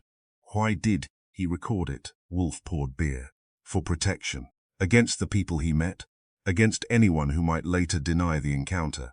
Morton could not safely write names. He used telephone fragments, room numbers, addresses, and dates. Alone, each entry appeared meaningless. Together with his appointment books and financial records, they created a map. A map of private sins. That phrase came from our anonymous correspondent, not from Morton. You think the sender is one of the people recorded? Certainly, trying to expose the others, or trying to guide us towards selected meetings while hiding one. I handed him the 7 foreign entries. The false additions had been inserted on dates where Morton's appointment books showed no private meetings. Wolfe examined them again. Whoever altered the notebook misunderstood the system, he said. How? The false writer added numbers but failed to follow Morton's order. On genuine entries, the date comes first, followed by the location, the participant, and the result. In the false lines, the participant precedes the location. So the forger knew the codes but not the grammar. Yes, that narrows it to someone who had seen individual pages, but never studied the whole notebook. Wolfe selected the September 6 entry. This is the most complete encounter. It contains all 4 known references and a circled mark. Morton possessed independent confirmation of what occurred. What confirmation? A recording, not a witness, a letter, or a copy of a document? Where is it? Not in his office. The telephone rang. It was Laura Kent. Her voice was strained. Mr. Goodwin, I remembered something about September 6. What? Mr. Morton returned from a private meeting, carrying a small recording machine. He locked the tape in his desk. Was it there when the police searched? No. Who knew about it? I did. Richard Sloane saw it. And Helen Carter came to the office while Mr. Morton was listening to it. Daniel Pierce? He arrived later. What was on the recording? I heard only one sentence. What sentence? A man said, "If the payments are discovered, all 4 of us are finished." The line went dead. I called back. No answer. Wolfe had watched my face. I repeated Laura's statement. He closed his eyes. The notebook did not merely record meetings, he said. It indexed evidence. Someone took the tape but left the index. Yes, and killed Morton because he had been tracking them, perhaps. But the killer also altered the notebook. That suggests a more specific fear. September 6, almost certainly. I looked at the numbers again. A date, a secret hotel room, Margaret Morton's telephone, Sloane's private line, and Helen Carter's townhouse. 5 references connected by a circle indicating independent proof. What happened at that meeting? I asked. Wolfe opened his eyes. 4 people made an agreement. Morton recorded it. One of them later discovered he had done so. And the recording? Find Miss Kent before someone else does. I was already reaching for my hat. The notebook had stopped being a collection of meaningless figures. It was a private directory of secret encounters, hidden payments, and promises made by people who believed no record existed. Charles Morton had written no accusations. He had needed only dates, rooms, and numbers. The people involved supplied the guilt themselves. Chapter 5. Secrets for Sale. Laura Kent did not answer her telephone because she was no longer near it. I reached her apartment on West 74th Street at 6:20, 12 minutes after she had called the brownstone. The door was unlocked. That is never encouraging in New York, where people lock doors even when they are inside complaining about loneliness. I entered without ringing. The living room lamp was on. A cup of tea stood untouched beside a chair. The telephone receiver hung from its cord near the wall, swinging slightly. Miss Kent? No answer. A cushion lay on the floor. A narrow table had been pushed against the wall. The room had not been thoroughly searched, but someone had moved quickly through it. I found Laura in the bedroom closet. She was sitting on the floor behind 2 hanging coats, conscious but trembling. Her hands were tied with a silk scarf. A strip of cloth had been knotted across her mouth. I removed it. Are you hurt? No. Who did this? I don't know. A man. That narrows it to almost half the city. He wore a hat low over his face. He entered while I was speaking to you. How? The door was open. I was expecting a delivery. What did he want? The September recording. Did you have it? No. Did he believe you? She rubbed her wrists. He kept asking where Mr. Morton stored his private files. I told him I didn't know. Then he searched the apartment. Did he mention the notebook? Yes. What did he say? He asked whether I had explained the numbers to Nero Wolfe. Had you? I couldn't. I never understood them, but you knew they index secrets. Laura looked at the floor. Mr. Morton once called the notebook his insurance account. Insurance against whom? Everyone. I helped her to a chair and telephoned Kramer. He arrived with pearly Stebbins and enough irritation to fill the apartment without furniture. Kramer heard Laura's account, sent Pearlie to question the neighbors, and inspected the disturbed room. What did the man take? He asked. I don't think he took anything, Laura said. Then he came for information. Yes. Kramer turned to me. How did he know she had called you? He may have been listening outside the door, or someone at the brownstone told him. That leaves Wolfe, Fritz, and me. Pick carefully. Kramer ignored that. A neighbor had seen a man leaving the building. Medium height, dark coat, grey hat. He had carried no package and moved quickly, but did not run. That description fit Daniel Pierce, Richard Sloane, Raymond Cole, Samuel Pike, and approximately 2 million other men. Helen Carter was safe from it unless she had changed both clothing and structure. Laura agreed to spend the night under police protection. Before Kramer took her away, I asked about Morton's phrase. Insurance account, I said. When did he call it that? About a month ago. I found him looking through the notebook. He said a man who knew enough secrets should never fear bankruptcy. Did he sell secrets? She hesitated. Miss Kent, someone has already tied you inside a closet. Protecting Morton's reputation is no longer a practical hobby. She drew a breath. People paid him. For investment advice, sometimes, and other times? For silence, Kramer stopped beside the door. Names, he said. I don't know all of them. Give us those you know. She named a banker, a city official, 2 company directors, and an investor whose wife had recently filed for divorce. Charles Morton had possessed private information about each. How did he obtain it? I asked. Through business records, legal papers, telephone calls, and private meetings. People trusted him because he managed their money. And then he charged them to keep their trust private. Laura nodded. Did Daniel Pierce know? He suspected. Helen Carter. She introduced many of the people. Richard Sloan? He handled agreements that Mr. Morton later used against clients. Did Sloan know they were being used for blackmail? I don't know. That sentence had survived another interview. I returned to West 35th Street at 8:10. Wolfe was at dinner. Since interrupting him would have produced neither haste nor gratitude, I waited in the office and wrote down everything Laura had said. At 9, Wolfe entered, sat behind his desk and rang for beer, I reported. When I finished, he said, Miss Kent's assailant failed. He did not find the recording. He also failed to prevent her disclosure. She had already disclosed enough. Not enough for the assailant's comfort. I handed him the list of people Laura said had paid Morton. A blackmail list, a partial one. So the notebook is a ledger of secrets, not quite. A ledger records obligations and payments. This notebook indexes evidence. That seems like a distinction invented to protect your dignity. It protects precision. The doorbell rang. Saul Panzer entered, carrying 2 envelopes and a worn leather folder. He sat in the yellow chair, accepted coffee from Fritz, and began without ceremony.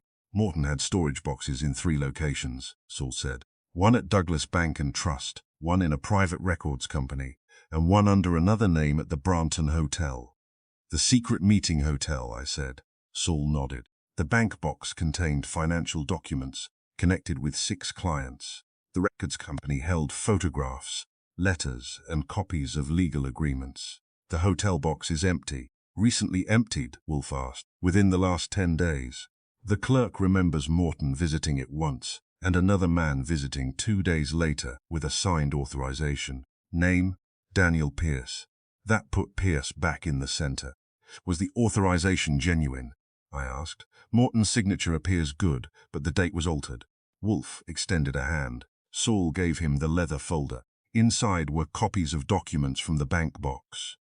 The first concerned a city planning official who had purchased property through his brother before approving a road expansion nearby. The second concerned a bank president who had concealed losses in a private fund. The third contained letters proving that a prominent investor had maintained a second household for 11 years. The fourth showed that a company director had paid bribes through a false consulting arrangement. There were no opinions, accusations, or threats. Morton had preserved only facts. He preferred evidence that could survive denial, Wolfe said. Saul placed a sheet on the desk. I traced payments into 3 accounts controlled by Morton. The money came from people named in the stored documents. The amounts ranged from $10,000 to $75,000. How were they described? I asked. Advisory fees, loan repayments, and private investment subscriptions. Blackmail dressed for business. Wolfe read the list. Frequency? Some paid once. Others paid every 3 months. I took the notebook copies from the long table and found the corresponding dates. A repeated number appeared beside each payment period. Here, the city official is probably 7048. The banker may be 1906. The company director could be 5521. Saul nodded. The final 4 digits match private telephone numbers, office suites, or property addresses. Wolfe folded his hands. Mr. Morton created a system in which each secret was represented by a cluster. The date of the encounter, the location, the person, and the location of the supporting evidence. I looked at the columns. 5 columns. Date, meeting place, subject, evidence cache, and payment. Yes, that explains the repeated numbers. And the circles, independent proof. The double lines, payment received. What about the short diagonal marks? Threat made or warning issued? Saul opened the second envelope. One more thing. Morton's private accounts show a sharp increase in payments 18 months ago. That was when Daniel Pierce became a junior partner, I said. And when Helen Carter began arranging private investor gatherings, Saul added. Richard Sloane prepared the agreements, Wolfe said. The circle had tightened again, Saul continued. Morton did not blackmail only clients. He also kept records on the people helping him. Pierce appears to have diverted part of several payments. Carter received commissions from investment introductions that were never disclosed. Sloane drafted settlements containing false explanations for money transfers. Did Morton know? I asked. He knew enough to index it. Wolfe looked at the anonymous message lying on his desk. The notebook records, private it sins. The sender knew the purpose of the notebook, he said, but perhaps not the full code. Why send us 3312? To direct us to the Branton Hotel, where one evidence box had already been emptied. Pierce emptied it. Someone using Pierce's authorization emptied it. That is a lawyer's distinction. It is also a detective's, I said.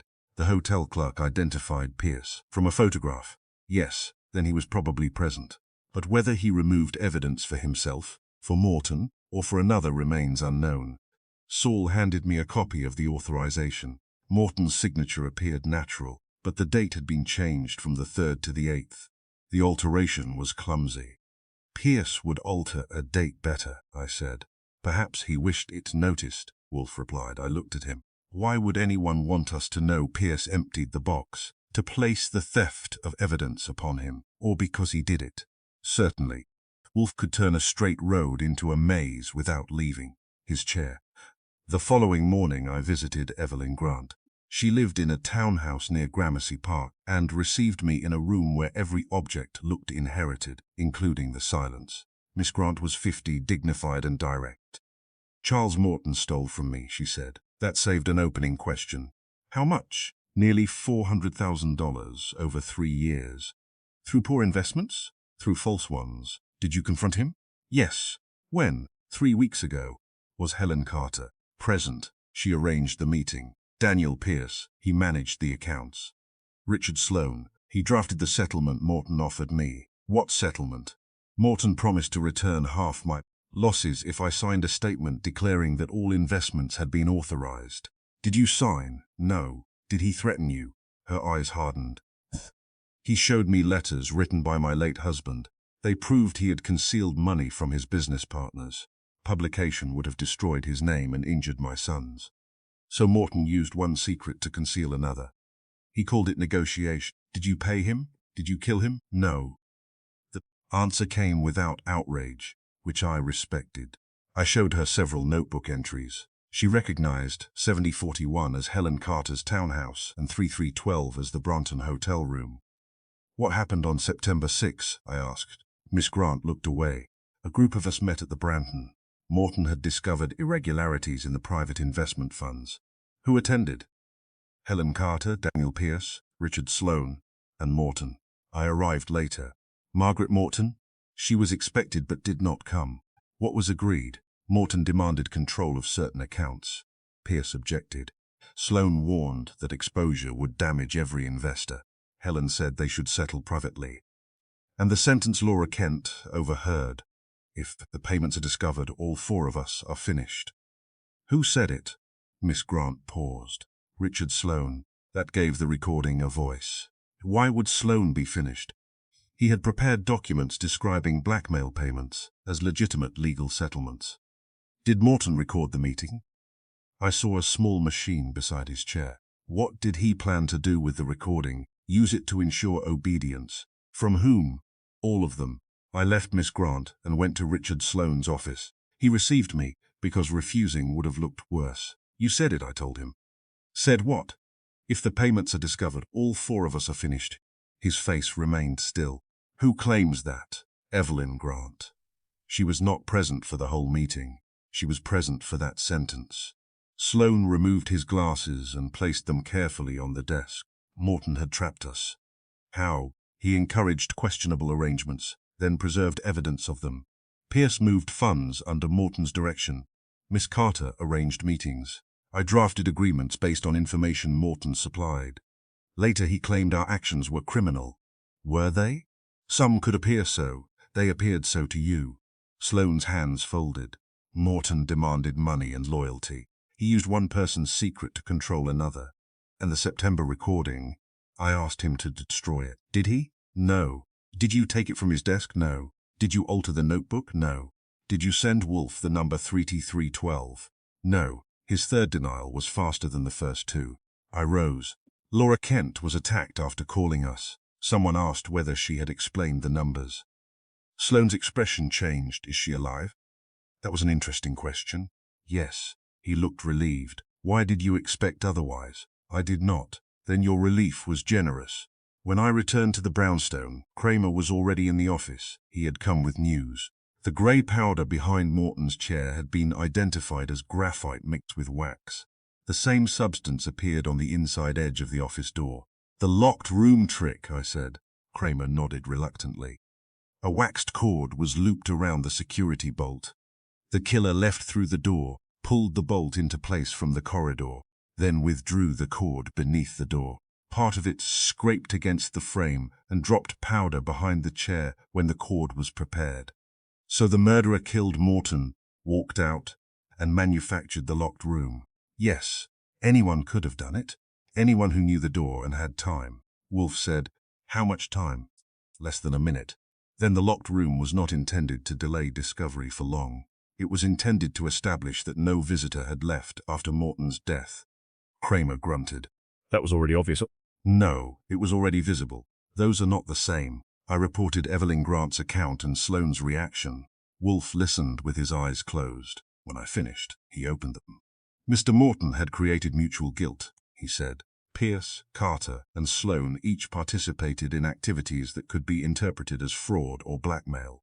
Morton preserved evidence against all three, so all three had motive. And Laura's attacker, one of them, or someone acting for one of them. Kramer said, Morton was killed for the notebook. No, Kramer frowned. You have just spent 2 days proving it was a blackmail ledger. He was killed for what the notebook indexed, not for the notebook itself. The killer left it because the numbers appeared meaningless without the supporting material. The recording, I said, especially the recording. Wolfe tapped the September 6 cluster. The murderer removed the tape from Morton's desk, altered 7 entries to confuse the pattern, and left the notebook locked in the drawer. That person knew the book was dangerous, but did not understand every reference. Pierce, Kramer asked. Possibly. Carter, possibly. Sloane, possibly. Kramer's face reddened. You have 3 suspects and no choice. I lack proof, he pointed his cigar at Wolfe. Which one? Wolfe regarded him. The one who knew Morton's blackmail system well enough to fear it, but poorly enough to corrupt its grammar. That could be any of them. No. One helped create the system. One supplied its victims. One translated its threats into legal payments, I said. Pierce moved the money. Carter supplied the people. Sloane disguised the payments. Correct. Which role required access to the whole pattern? Wolfe reached for his beer. That is the question the notebook will answer. After Kramer left, Saul placed one final document on Wolfe's desk. It was a list of fees paid to Richard Sloane's firm. Each payment followed one of Morton's recorded encounters by exactly 3 days. Every time. Wolfe studied the sequence. Regularity, he said, is useful in orchids and disastrous in crime. I looked at the notebook copies. Charles Morton had collected secrets the way other men collected bonds. Hidden affairs, diverted funds, false contracts, compromised officials, and private betrayals had all passed through his hands. He had translated them into numbers, stored the proof in separate places, and charged people for silence. The notebook was not merely a blackmail ledger. It was a price list for fear. One of the people recorded in it had decided that murder was cheaper. Chapter 6. Betrayal Revealed. When a man collects secrets for profit, his friends eventually divide into 2 groups. Those who have betrayed him, and those who are waiting for an opportunity. By Saturday morning, Charles Morton appeared to have been unusually successful at creating both. Saul Panzer arrived at the brownstone at 10:40 carrying a flat cardboard box tied with string. Wolfe was upstairs among the orchids, so Saul joined me in the office and began arranging papers on the long table. What have you brought? I asked. Daniel Pierce's conscience. Does it fill the box? Mostly copies. The box contained bank statements, private investment reports, letters, and a carbon copy of a memorandum written 3 weeks before Morton's death. The memorandum had been found in the files of a retired bookkeeper who had worked for Morton Investment Company. It read, DP, informed of private records, demands destruction of all indexed evidence, refuses further participation, meeting ended without agreement. Below the note, Morton had written 3 numbers. October 27th, the private meeting room at the Brampton Hotel. The final number remained unidentified. Pierce knew, I said. Recently, Saul replied. According to the bookkeeper, Pierce found a payment from one of Morton's blackmail victims and followed it through 3 accounts. He confronted Morton after realizing the firm's private investment department had been used to collect the money. Did Pierce take a share? Some payments passed through accounts he controlled, but there is no proof he knew their purpose at the time. He knows now. He knew before Morton died. At 11, Wolfe came down from the plant rooms. He regarded the cardboard box as if Saul had brought him a poorly arranged flower bed. Saul reported. Wolfe read the memorandum and placed it beside the notebook copies. Identify 6824, he said. I'm working on it, Saul answered. Work faster. Saul accepted that as normal conversation. I said, Pierce discovered the scheme, demanded the records be destroyed and was refused. That gives him motive. It gives him indignation, Wolfe said. Motive requires consequence. If the records exposed his accounts, the consequence was prison, possibly. But Pierce did not understand the notebook's code. He knew the evidence existed, not how it was indexed. How do you know? Because he searched room 3312 for a document case. A man who understood the notebook would have searched the location identified by the final number, 6824. Precisely. Wolfe instructed me to bring Pierce to the brownstone. Pierce refused over the telephone. I told him Inspector Kramer would receive Morton's October memorandum within the hour. He arrived in 27 minutes. He took the red leather chair and looked at the papers on Wolfe's desk. You threatened to involve the police, Pierce said. I promised to share evidence, Wolfe replied. Mr. Goodwin supplied the threat. Pierce looked at me. You said Kramer would receive the memorandum. He will, depending on how interesting you are. Wolfe pushed the carbon copy across the desk. You discovered Morton's blackmail operation. Pierce read it without expression. I discovered suspicious payments. You confronted him on October 27th in room 3312. Yes. What did you demand? That he close the private accounts and destroy every record connected with them. Why? Because he had turned the company into a criminal enterprise. An enterprise in which your name appeared repeatedly. Pierce's jaw tightened. I managed investment accounts. Morton moved money through them without explaining its source. You accepted unusually large fees. I believed they were performance bonuses. That belief was convenient. It was also true. Wolfe tapped the number 6824. What does that identify? I do not know. Did Morton show you the black notebook? No. Did you know he maintained an index? Not until after his death, I said. Someone used your authorization to empty Morton's hotel evidence box. I gave Morton a signed authorization months earlier for an unrelated matter. He may have altered it. The date was altered after he signed it. I did not empty the box. The clerks identified you. The clerk saw me at the hotel many times. He could be mistaken. Wolfe said, Why did you search room 3312 3 weeks ago? Pierce looked at him. I did not. The register carries your signature. Then someone imitated it.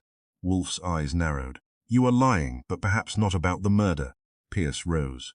Wolfe said, Sit down. Pierce remained standing. Mr. Morton possessed evidence that could make you appear to be his partner in blackmail. You demanded its destruction. He refused. 2 weeks later, you searched the hotel room. On Thursday night, you argued with him and left shortly before he was killed. I did not kill him. What did you seek at the hotel? Pierce looked toward the bookshelves, then sat. A recording, the September 6th recording? Yes. How did you know it existed? Helen Carter told me. Why would she? Because Morton played part of it for her. He said it proved we were all involved. Did you find it? No. What did you find? A key. Pierce reached into his pocket and placed a small brass key on Wolfe's desk. I found it taped beneath the conference table. Wolfe did not touch it. What does it open? I never discovered that. Why retain it? I believed it might lead to the recording. You withheld it from the police. I had no reason to trust the police with documents that could falsely incriminate me. You had excellent reason. You feared them. Pierce left the key and departed after Wolfe warned him not to leave New York. When the door closed, I picked up the key with a handkerchief. Safe deposit box. Possibly. Locker. Possibly. You are becoming fond of that word. It survives frequent use. At 2:15 Saul telephoned. He had identified 6824. It was the number of a private storage cabinet in the basement of Richard Sloane's law office. That improved the afternoon. Kramer obtained a search order. By 4, the cabinet had been opened in the presence of Sloane, 2 police officers, Saul and me. It contained legal files connected with 5 of Morton's blackmail victims. Several agreements had been altered after signing. Names had been replaced, payment descriptions changed, and dates moved to make blackmail transfers appear to be settlements for legitimate disputes. Sloane stood beside the cabinet with a face like old stone. Kramer held up one agreement. You changed this. I corrected it. After the client signed it. The amendment had been authorized. By whom? Charles Morton. Why? To protect the client. Which client? Sloane looked at me. Helen Carter. That brought us back to her. One file concerned a married industrialist whose private relationship with Helen Carter had lasted 4 years. Morton possessed letters, hotel records, and photographs. He had threatened exposure unless Carter continued introducing wealthy investors into his private funds. Sloane had altered the settlement documents to remove her name. You committed forgery to protect her, I said. I corrected an injustice. By making false records, Morton was using the man's family and Miss Carter's reputation as weapons, Kramer said. That does not authorize you to alter legal documents. No, Sloane replied. It does not. Did Morton know? He discovered the changes last month. What did he do? He threatened to report me unless I continued preparing his settlement agreements. Did you kill him? No. Did you alter the notebook? No. Did you take the September recording? No. His answers were calm, but his eyes remained on the open cabinet. I said, You recognized false entries in the notebook before I explained them, because I had seen Morton's figures. Where? On instructions he sent with the files. What kind of instructions? Numbers, identifying clients, meeting rooms, evidence locations, and required payments. That stopped Kramer. You knew the code? He asked. Parts of it. How much? Enough to put documents. Without names. Wolfe had said only one suspect knew the notebook's true value. Sloane had just nominated himself. We took Sloane to the brownstone instead of headquarters because Kramer wanted Wolfe to hear the admission directly. Helen Carter was already there. Wolfe had summoned her while we searched the cabinet. She sat in the red leather chair with her hands folded in her lap. Her usual composure had weakened around the eyes. Sloane entered, saw her, and stopped. Helen. She looked at the floor. Kramer took to chair. Saul stood near the globe. I gave Wolfe the altered agreements and reported Sloane's admission. Wolfe turned to Helen Carter. Mr. Morton blackmailed you? Yes. The word came quietly. With information concerning an affair? Yes. Was the man one of his investors? He became one through me. How long did Morton use the secret? Nearly 2 years. What did he demand? Introductions. Private dinners. Access to people who trusted me. People he later blackmailed. I did not know at first. And later? Her eyes lifted to Wolfe's. I knew enough. Did you receive money? Commissions. Did you understand their source? Eventually. Why did you continue? Because Morton had letters and photographs. He threatened to send them to the man's wife, his children, and his company directors. Did you ask Miss Sloane for help? Yes, Sloane said. I altered the agreements to remove her from the payment trail. Wolfe looked at him. You also changed descriptions of payments from other victims. To protect them, or to protect yourself? Sloane's face tightened. Helen said, Richard tried to stop Morton. How? Wolfe asked. He warned him that the records could destroy innocent families. Mr. Morton was unmoved. He laughed. Did you threaten him? Yes. With death? No. I told him his own records would eventually hang him. Wolfe leaned back. Nearly everyone connected with Morton had reason to silence him. Mr. Pierce feared criminal exposure.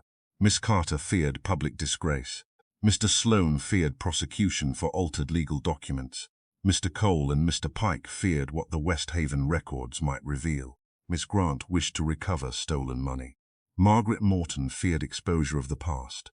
Kramer said, "That gets us nowhere. It gets us to motive. Murder requires more." He looked at Sloane. "You knew Morton's numbering system?" "Partly. You knew that the notebook was not merely an account of payments. It indexed the evidence supporting every threat. I knew he used numerical references. You knew 6824 identified your cabinet." Sloane did not answer. Wolfe pushed the October memorandum toward him. Mr. Pierce did not know. He searched room 3312 because he believed the recording remained there. Miss Carter knew individual numbers connected with her meetings, but did not understand the system. You prepared agreements from Morton's coded instructions. You alone could read an entry and locate the corresponding evidence. Sloane said, "That does not make me a murderer. No, it makes you the only suspect who knew the notebook's true value." The room became quiet. I placed the small brass key from Pierce on Wolfe's desk. Pierce found this beneath the table in room 3312. Sloane saw it and failed to prevent his right hand from moving. Only an inch, but Wolfe saw it. "What does it open?" Wolfe asked. "I do not know." "You recognized it?" "No." "Then why did you look toward the filing cabinet?" Sloane's expression hardened. "Because you have spent an hour discussing files." Wolfe picked up the key with a handkerchief. "This does not open cabinet 6824. The police tested it.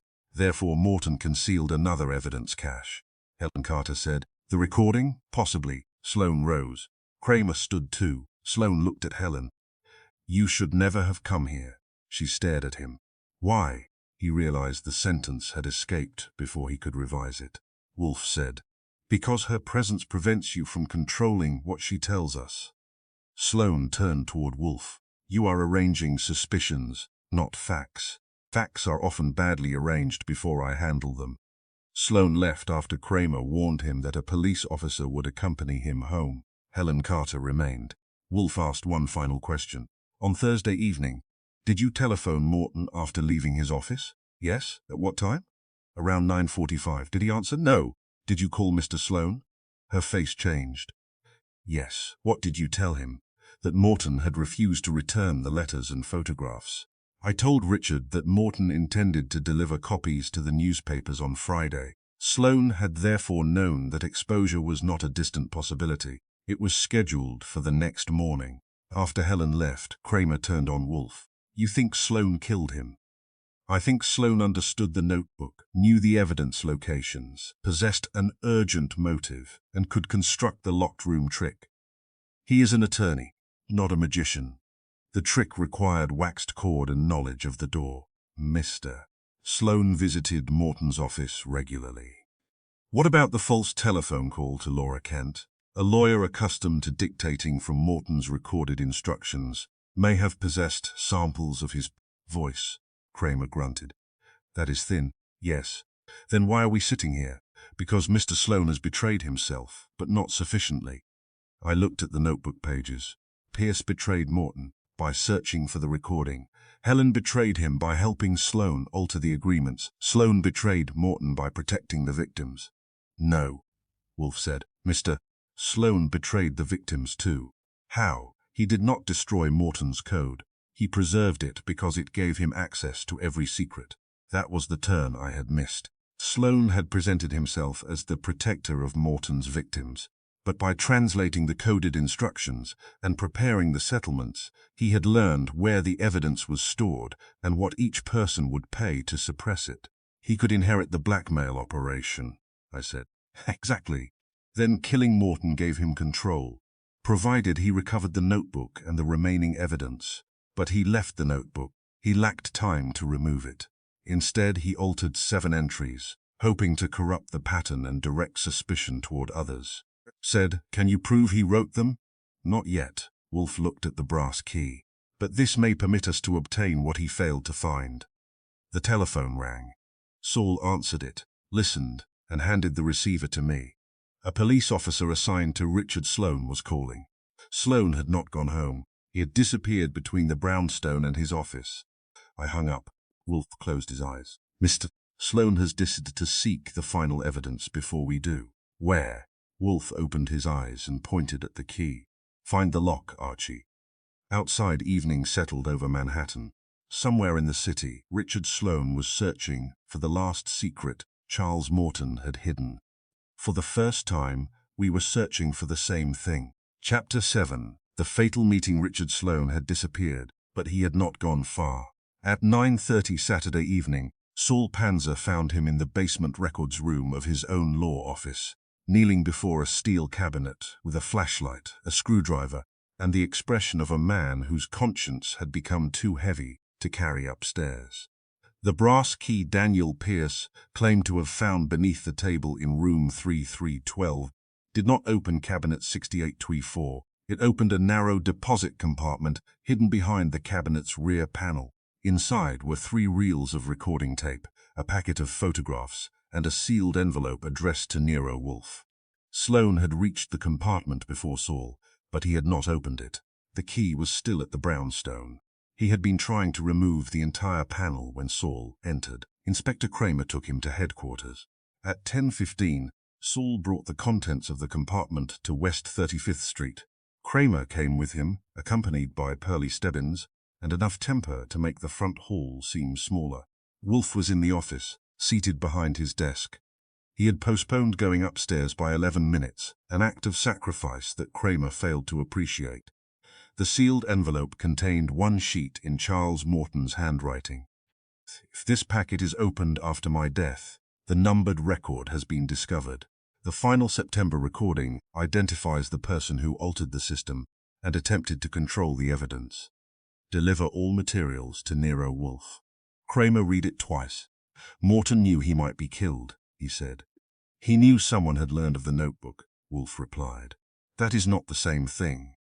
Saul placed one of the tape reels on my desk. The label read September 6, room 33112. Complete. I got the recorder from the cabinet in the front room. The machine clicked, hummed, and produced several seconds of empty noise. Then voices emerged. Morton spoke first.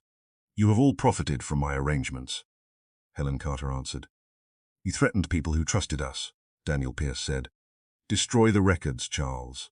Close the accounts and return the money. Richard Sloane's voice followed. If the payments are discovered, all 4 of us are finished. Morton laughed. Then none of you can afford to betray me. The tape continued for 37 minutes. There were arguments about false investment funds, altered agreements, private meetings, and payments disguised as legal settlements. Helen Carter accused Morton of using her relationships to select victims. Sloane admitted changing documents, but insisted he had done so to protect families. Pierce demanded that Morton surrender the notebook and all supporting records. Morton refused. Near the end of the tape, Pierce said, You built the entire system from the scheduling codes I designed for you. There was a pause. Then Morton replied, You designed a filing convenience. I gave it value. Pierce's voice became colder. You used my system to blackmail people. I improved it. I know how it works, Charles. Every date, location, contact, and evidence reference. You know the structure. You do not know where everything is stored. I know enough to destroy you. The recording ended with a chair scraping and a door closing. No one in the office spoke for several seconds. Then Kramer turned toward Wolfe. You said Pierce did not understand the notebook. I said his behavior suggested he did not understand it completely.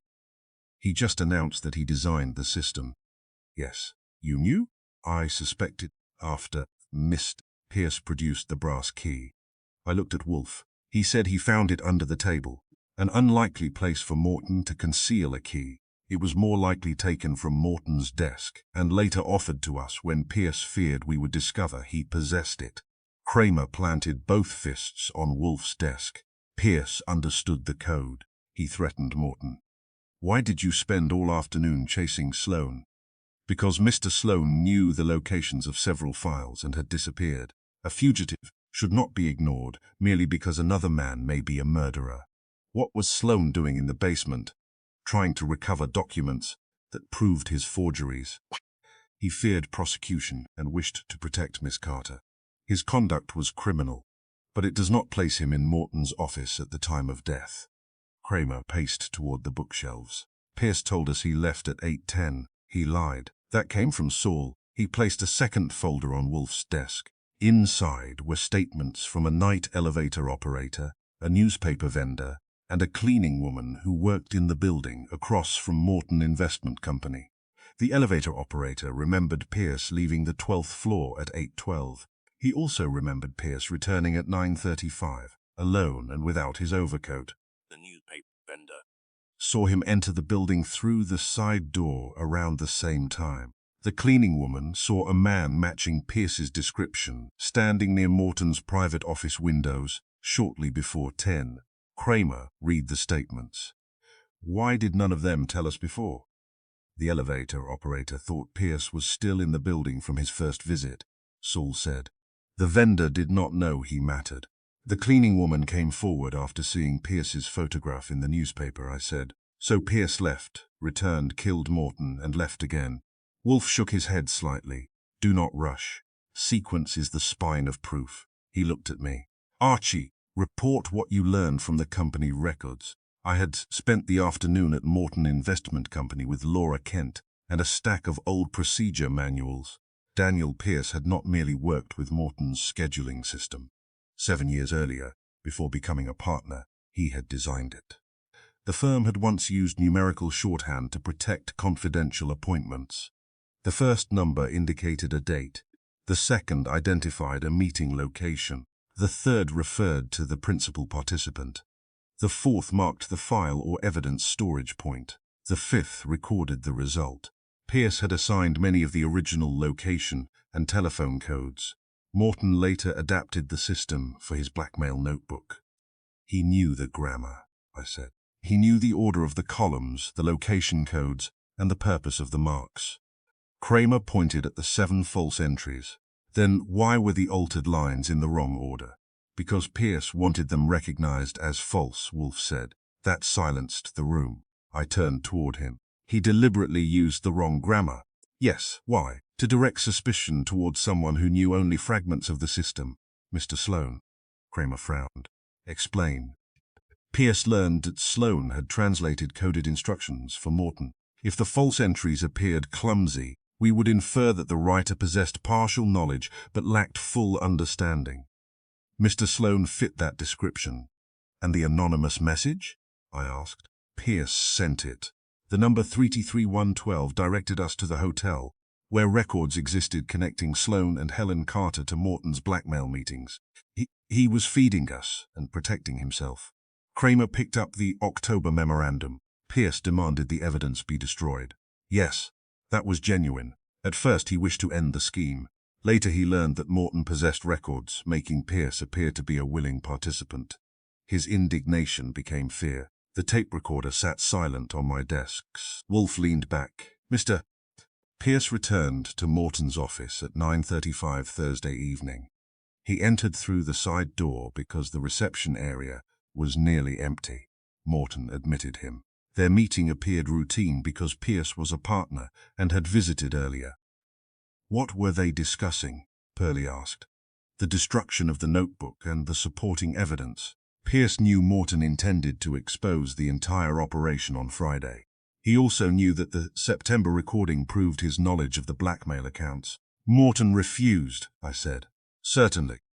Evidence was Morton's only reliable form of friendship. Kramer looked at the photograph of the bronze horse. Pierce hit him with the statue.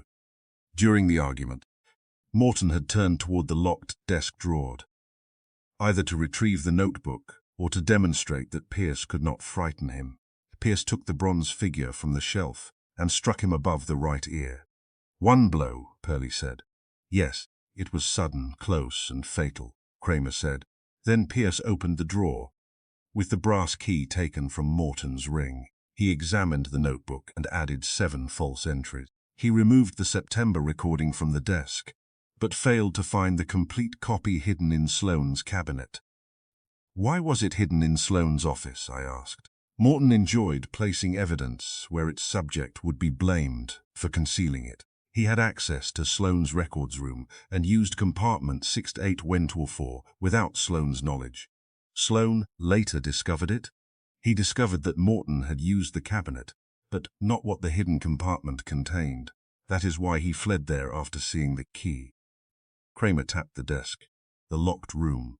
Wolfe nodded. Pierce prepared it before confronting Morton. The grey graphite and wax came from a cord treated to move smoothly over the brass bolt. He looped the cord around the bolt past both ends beneath the office door and left the loop slack while he was inside. After the murder, I said. He walked out, locked the door with Morton's key, pulled the cord, and slid the bolt into place. Yes. Then he pulled one end until the cord slipped free and emerged beneath the door. The wax and graphite reduced friction. A small amount fell behind Morton's chair while Pierce prepared the loop. Pearlie said, "Why lock both the key lock and the bolt?" "To create impossibility. A locked door suggests caution. A locked and bolted door suggests that no killer departed." Kramer grunted. "And the call to Laura Kent." Pierce used the conference room telephone at 9:58. Years of working with Morton had given him access to recorded dictation. He had prepared a short playback containing Morton's words, assembled from office recordings. "You can prove that?" Kramer asked. Saul produced a small metal recording cylinder found in Pierce's office safe. It contained fragments of Morton's voice. "Laura, come back. Westhaven file. Do not discuss it." The words had been recorded separately. Pierce had played them into the telephone receiver, with the reception clock chiming nearby. Laura heard what she expected to hear and returned to discover the locked office. "That fixed the time of discovery," I said, "and strengthened the illusion that Morton was alive after Pierce had left," Wolfe replied. Kramer studied the cylinder. "What about Laura's attacker?" "Pierce," Wolfe said. He knew she had heard part of the September recording. "When she telephoned us, he was waiting outside her apartment. He entered, demanded the tape, and tied her in the closet. She said the man was of medium height in a dark coat," I said. "Pierce fits. So does Sloane." "Yes.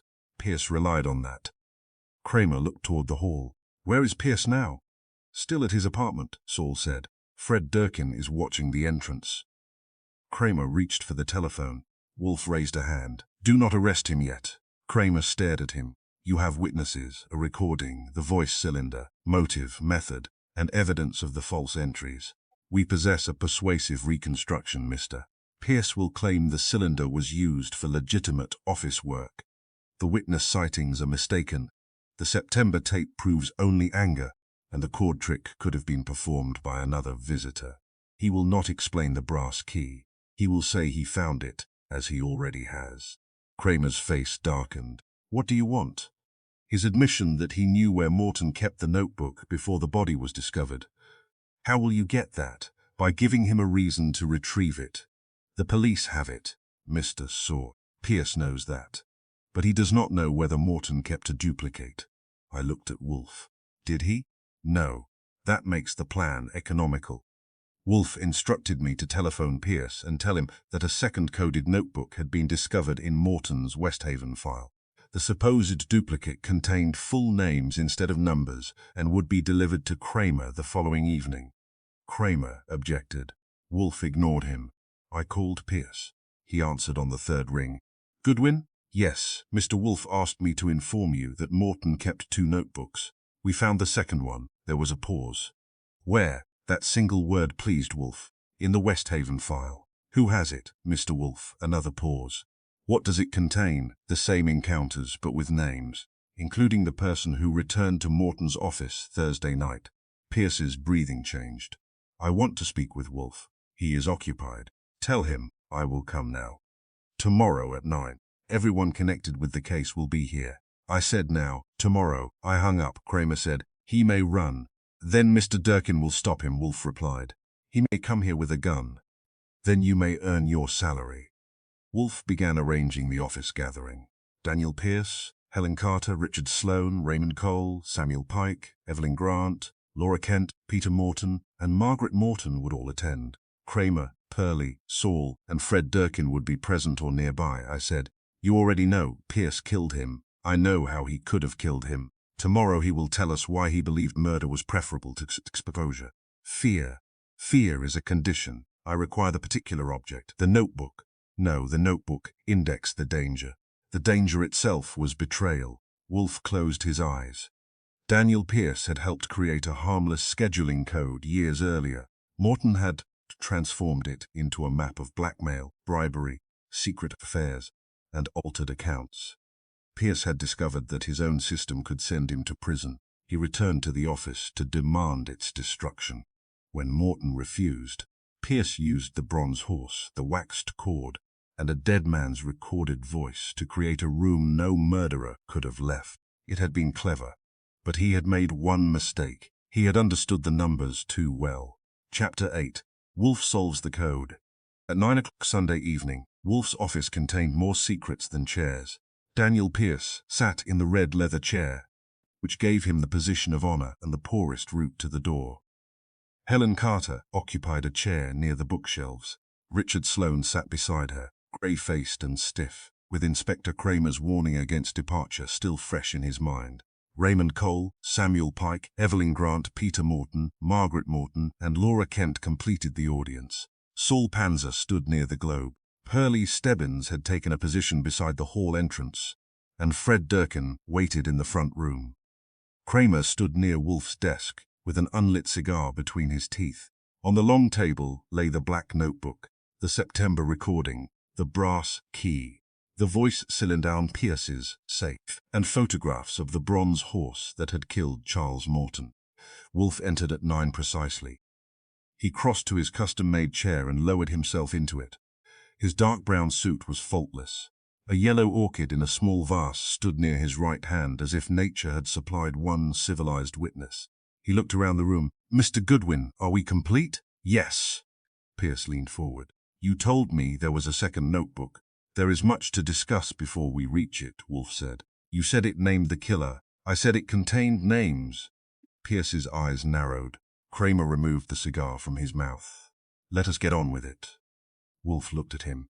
"Your impatience has been noted. It has not been adopted." Kramer returned the cigar to his teeth. Wolfe folded his hands over his middle. Charles Morton was murdered because he made two errors. First, he believed fear produced loyalty. Second, he believed a code remained private merely because he alone possessed the notebook in which it was used. Helen Carter said quietly, "It was a blackmail ledger." "No," Wolfe replied. "That description is inadequate. A ledger records sums owed and received." Morton's notebook indexed secrets. He indicated the photographed pages. The first number in a genuine entry represented a calendar date. The second identified the location of a private meeting. The third identified a person through a telephone number, office number, or address. The fourth indicated where supporting evidence was stored. The final mark recorded the result. He touched one of the copies. A circle meant independent proof existed. A double line recorded payment. A diagonal stroke indicated a threat or warning. Samuel Pike adjusted his glasses. The figures were not financial totals. No, that assumption concealed their purpose. Morton knew that an accountant, police officer, or thief opening the book would search for money. He supplied none. I said, "He put the money in the bank and the guilt in the notebook." Wolfe glanced at me. "Acceptable," he continued. "Morton's business gave him access to private agreements, family disputes, hidden accounts, personal letters, and questionable investments. Miss Carter introduced wealthy clients. Mr. Pierce administered private accounts. Mr. Sloane prepared legal documents. Morton observed the weaknesses of each client and preserved evidence capable of exploiting them." Evelyn Grant's face hardened. "He stole $400,000 from me. He used false investments to obtain some of it, and your husband's letters to discourage recovery." Wolfe turned toward Helen. "Morton forced you to introduce potential investors by threatening to reveal your private relationship with a married industrialist." Helen nodded once. "Mr. Sloane altered settlement agreements to remove Miss Carter's name and conceal payments made by other victims." Sloane said, "I was trying to protect them. You also protected yourself. Your alterations were illegal, and Morton used them to control you." Sloane lowered his eyes. "Mr. Cole and Mr. Pike, Wolfe continued, were connected with the West Haven partnership and the irregular transfers following David Larkin's death. Those irregularities were real, but the boating accident itself was not murder. Morton allowed suspicion to survive because suspicion was useful. Margaret Morton spoke for the first time. He made me believe Raymond had caused David's death. Raymond Cole looked at her. Charles knew the boat's steering cable had failed. Yes, Wolfe said. The original repair report proves it. Morton concealed that report and later used the uncertainty to obtain control of portions of West Haven. Peter Morton's mouth tightened. He blackmailed my mother with my father's death. He exploited grief and doubt. Mr. Morton preferred tools that sharpened themselves. Wolfe shifted his gaze to Daniel Pierce. Mr. Pierce discovered the blackmail operation only recently. He followed unexplained payments through accounts he managed and learned that Morton had used them to collect money from his victims. Pierce said, "I demanded that he stop." Indeed. On October 27th, in room 3312 at the Branton Hotel, you demanded that he destroy the notebook and surrender the evidence. I was trying to prevent more harm. At first, Pierce's jaw tightened. Wolfe pointed to the tape recorder. The September 6th recording reveals the change. You told Morton that he had built his blackmail system from scheduling codes you designed years earlier. Kramer said, "Play it." I switched on the recorder. Pierce's recorded voice filled the office. "You built the entire system from the scheduling codes I designed for you." Morton answered, "You designed a filing convenience. I gave it value." The recording continued. "I know how it works, Charles. Every date, location, contact, and evidence reference." Wolfe motioned, and I stopped the machine. "You did not merely know that a notebook existed," Wolfe said. "You understood its language. You knew each cluster of numbers could lead to a recording, photograph, letter, financial statement, or legal agreement." Pierce looked at Kramer. "The tape proves that I objected to Morton's crimes. It also proves that you knew how to locate the evidence against you," Wolfe replied. Richard Sloane said, "Daniel searched room 3312. Yes, he sought the September recording and found the brass key instead. He later pretended to discover it accidentally and surrendered it when he feared possession would incriminate him." Pierce turned towards Sloane. "You went after the same evidence. I went to protect Helen. You went to save yourself." Wolfe lifted a hand. Mr. Sloane's conduct was criminal, evasive, and foolish. It was not murder. He knew portions of Morton's code because he received numbered instructions when preparing settlement papers. He did not understand the complete structure until after Morton's death. He looked at Helen. "You recognized numbers connected with your townhouse and private meetings, but not the system as a whole." Then he looked at Pierce. "You alone understood every column?" Pierce's face remained controlled, but his hands had closed against the arms of the chair. Wolfe continued. "On Thursday evening, you visited Morton's shortly before 8. You argued about the blackmail accounts. You left at 8:12, establishing that your ordinary business visit had ended." "That is correct," Pierce said. "You returned at 9:35 through the side entrance." "No, the night elevator operator saw you. A newspaper vendor saw you enter. A cleaning woman in the opposite building saw you near Morton's windows." "They are mistaken." 3 independent mistakes would be extravagant. Pierce looked at Kramer. "None of them saw me enter Morton's office." "No," Wolfe said. "Morton admitted you because you were his partner. Your return did not alarm him. You again demanded the notebook and evidence. He refused." Wolfe indicated the bronze horse. "During the argument, Morton turned toward the locked desk drawer. You took the bronze figure from the shelf and struck him above the right ear. One blow killed him." Pierce's voice was flat.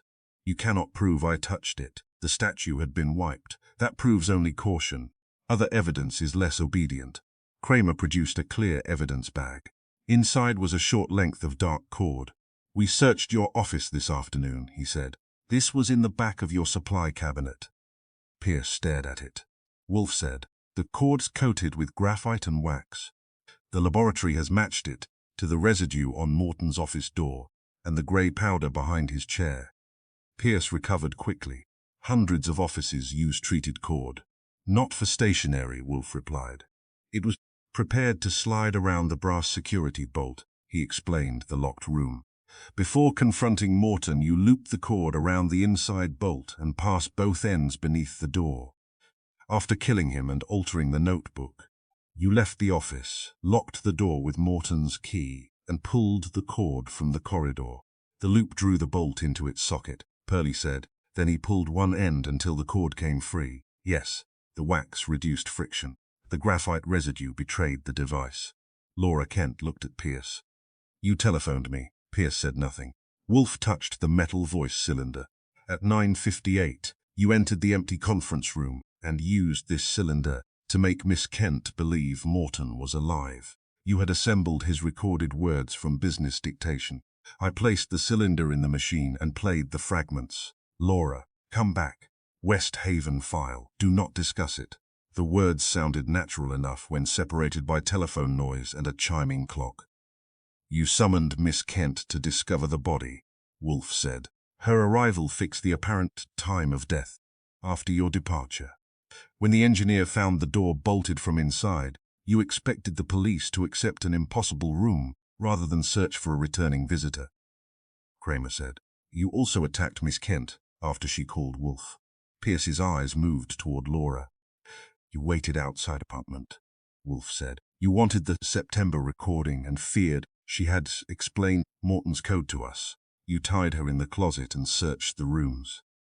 Pierce gave a short laugh. You have a frightened woman who saw no face.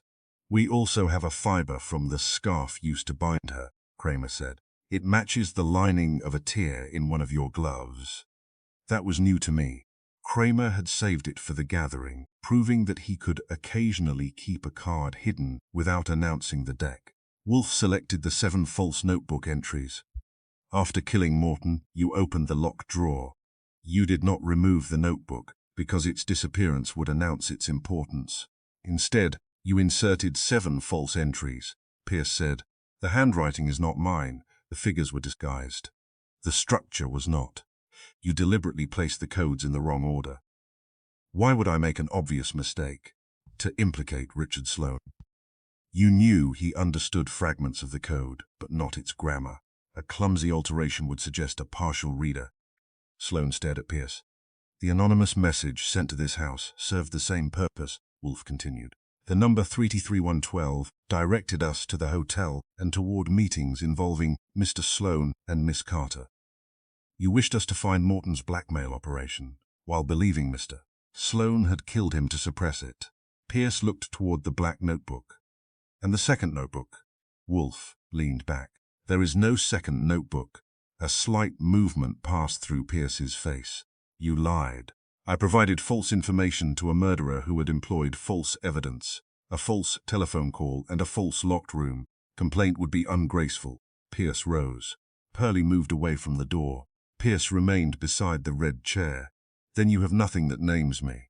We have quite enough, but you have supplied more. How when Mr. Goodwin telephoned and mentioned the second notebook, your first question was not whether it existed. You asked where it had been found. Your second question concerned its contents. That proves curiosity. Then you insisted upon coming here immediately. A man innocent of murder might fear exposure, but he would not know that a duplicate notebook endangered the murderer more than the surviving one. Pierce shook his head. Wolfe's voice became quieter. There is also the matter of the West Haven file. Mr. Goodwin told you the duplicate had been found there. You did not say that Morton kept no notebook in the West Haven file. You already knew he did not, because you searched it after the murder. Pierce looked at me, I said. The file cabinet showed fresh scratches. Kramer's men found fibers from your glove inside the drawer, Kramer added, and your prints were on a folder Laura Kent says you had never been authorized to handle. Pierce's control began to crack. Wolfe pressed. Morton betrayed you by transforming your scheduling system into an instrument of extortion. You feared that the records would make you appear not merely negligent, but a willing partner. You demanded their destruction. He laughed at you. Pierce's face twisted. He said, I owed him everything. No one interrupted. Pierce looked at the notebook. I built that system when the company had 6 employees. It was meant to keep client appointments private. A date, a room, a telephone reference, a file location. Simple, clean. And Morton corrupted it, Wolfe said. He corrupted everything. You returned to stop him. I returned to reason with him, with a prepared chord and a recording of his voice. Pierce's shoulders dropped. He had the notebook open on the desk. He showed me my own code, filled with affairs, bribes, losses, and payments. He said that if I exposed him, he would prove I had designed the operation. You struck him. Pierce closed his eyes. He turned away. He said he would call the newspapers in the morning. The horse was on the shelf. One blow? Kramer asked. Yes, and the notebook. I changed the entries. I thought Sloan would be blamed. He had altered the agreements and knew some of the numbers. The recording? I found one reel in the desk and destroyed it. I did not know Morton had hidden a complete copy. The attack on Miss Kent? Pierce opened his eyes. I only wanted the tape. I did not intend to hurt her, Laura said. You tied me in a closet. Pierce looked away. Kramer stepped forward. Daniel Pierce, you are under arrest for the murder of Charles Morton. Pearlie took Pierce's arm. Pierce did not resist. At the door he stopped and looked back at the notebook. It should have been destroyed, Wolfe said. That opinion is widely shared by people recorded in it. Pearlie took him out. The gathering dissolved slowly. Kramer remained long enough to tell Wolfe that the confession had saved everyone considerable trouble, as if Wolfe had nearly failed to provide it.